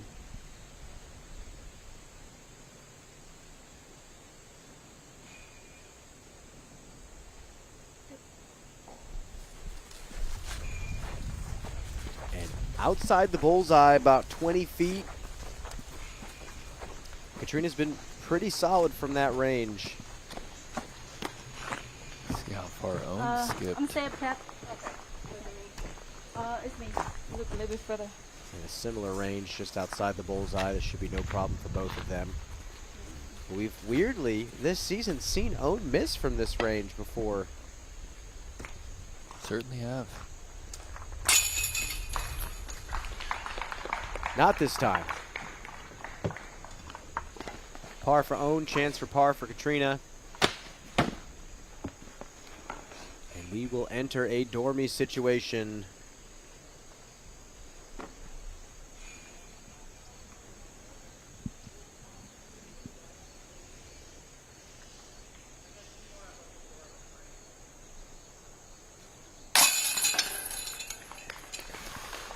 Tried to bleed out right. Great catch there. It is a dormy scenario. 2 down with 2 to play. We head to 17. And Katrina sticks the 15-footer. Exciting finish here in Kentucky. They head to the 17th. We'll be back in just a minute here on the Disc Golf Network.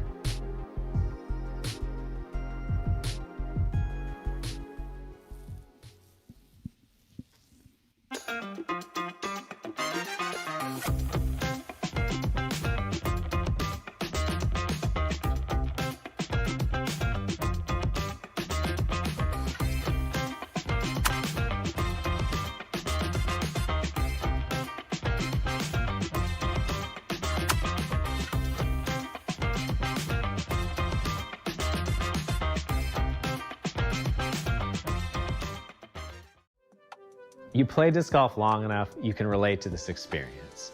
You adjust your stance, you change your putter, you make all these little tweaks to improve your form.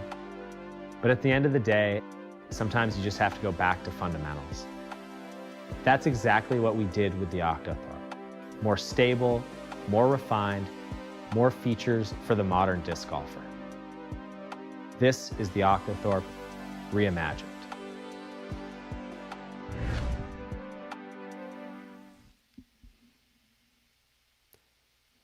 Welcome back to the Disc Golf Network. Owen Scoggins up 2 on Katrina Allen with 2 to play. They're now on 17.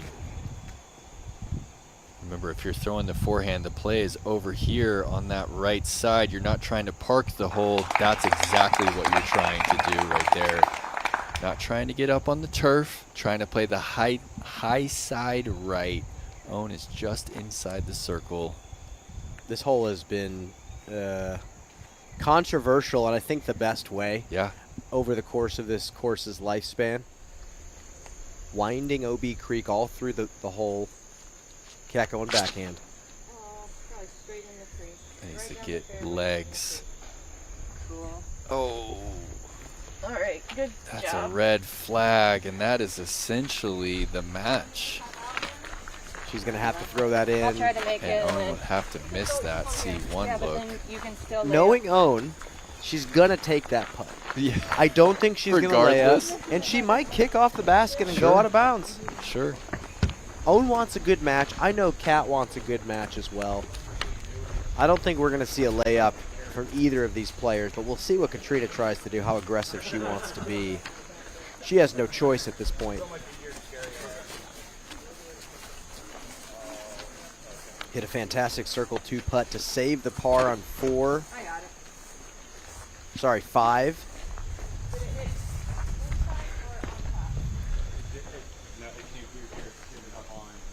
This hole used to be devilishly wooded. I think some trees have come down over the years that have made this a little bit more manageable, but you see how small the island is. This has got to go in. Really great to see Katrina Allen play today. She first played her first professional tournament in 2010. Talking 15 years ago. Wins the Southern Arizona Disc Golf Classic in 2010. Just 4 years after that, wins the FPO World Title in Portland in 2014. She is a first ballot Hall of Famer, no question. She was born in 1985. And she does lay up. And what a battle it's been. Katrina turning 40 this year if she isn't already. Owen Scoggins, 44 years old. I tried to make wins the match. Best match of the morning. Thank you. Great job. You do it. Yeah, I did. Takes it all the way to hole 17. It was really Owen's putting once again that led her to this victory. Well, let's just take a little look at some things that she did throughout the day. This is Owen up ahead on 8. Little chip shot forehand around the corner, sealed the deal on that hole. Hole 9, next hole, circle 2, high right side. Very. Cruising down, here she is on 10. This was a big moment in the match because Katrina hyzered out a little early, went on to miss that one. Owen takes a stroke there. This on the 12th, after Katrina threw the flip-up hyzers, threw everything, Owen makes the 58-footer to have the hole. And here on the 14th, the flex forehand, the classic Owen Scoggins shape.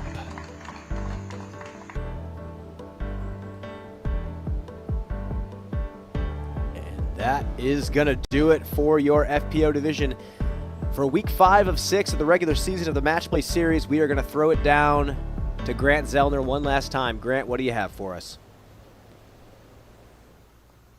Oh, and it seems like forever ago when I was talking to you after your Masters World Championship, you talked about needing a break. You were worn down, you were tired. Where has this second wind come from?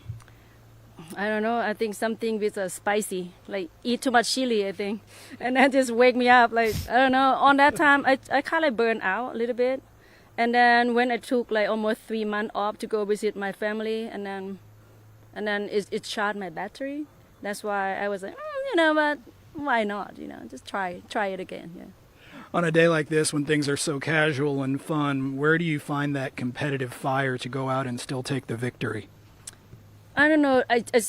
For me, I was like I'm very focused, but a lot of people don't know about it because you guys see me laugh here and there. But in my mind, like when I about to putt or driving, I was 100% focused.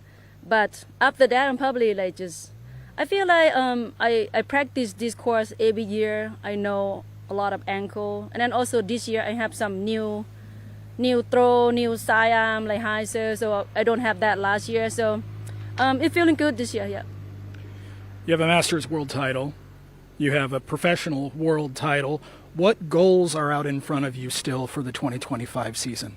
I would love to get just only one. I don't need much. I only need one Pro Tour win. I'm not talking about like a Pro Tour championship, like just only like DGPT tournament. Only one. That's all I'm asking for. That will make me super happy for this year. But if it's not, it's okay. I'm okay with it. Well, you're set up well for this weekend at Idlewild, so best of luck. Thank you so much.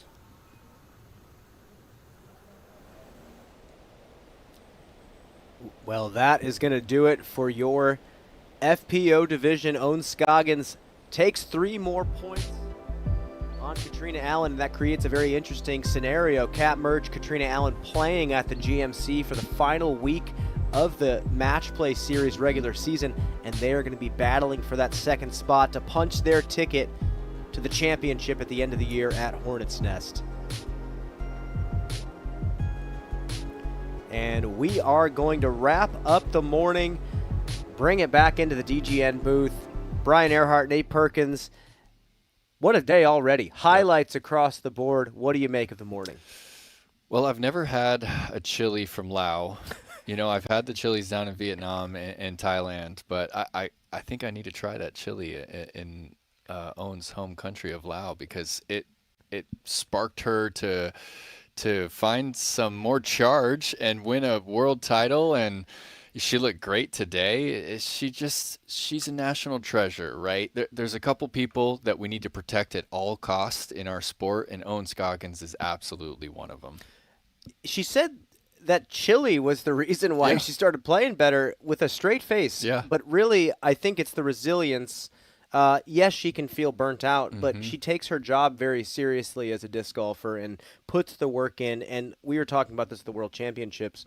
When she just gets out of her own way and lets that subconscious take over and all those thousands of hours of practice take over, this is what you get. You get the greatest putter that this division has ever seen. Yep. And one of the greatest putters in disc golf history. I mean, she goes on my Mount Rushmore right now.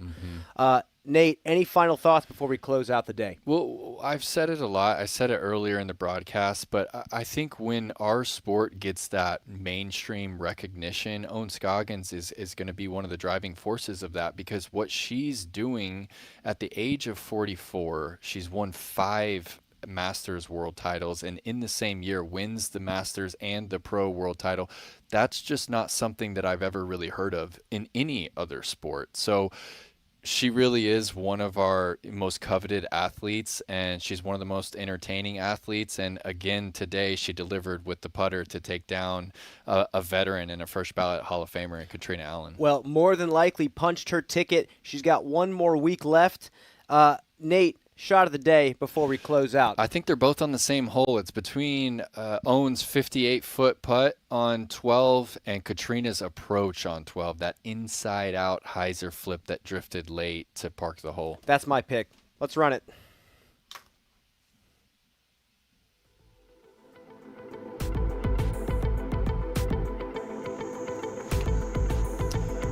And you know what? If it was a foot lower, that would have actually tailed back to the right. That would have been even more pure.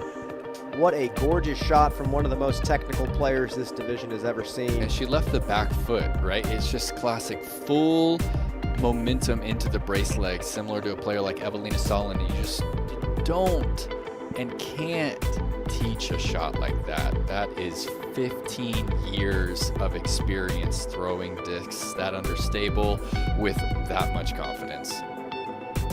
That is going to do it, folks. That is your OTB shot of the day. But don't go anywhere for too long. We got some more disc golf happening. The MPO match play, again, week 5 of 6 happening this afternoon, 3:30 p.m. Eastern time. You are not going to want to miss this one. Some stars going head-to-head. Robinson, Heimberg, Buckets, Lizotte, Humphreys, Burr, Dickerson, Barella. We'll see you soon.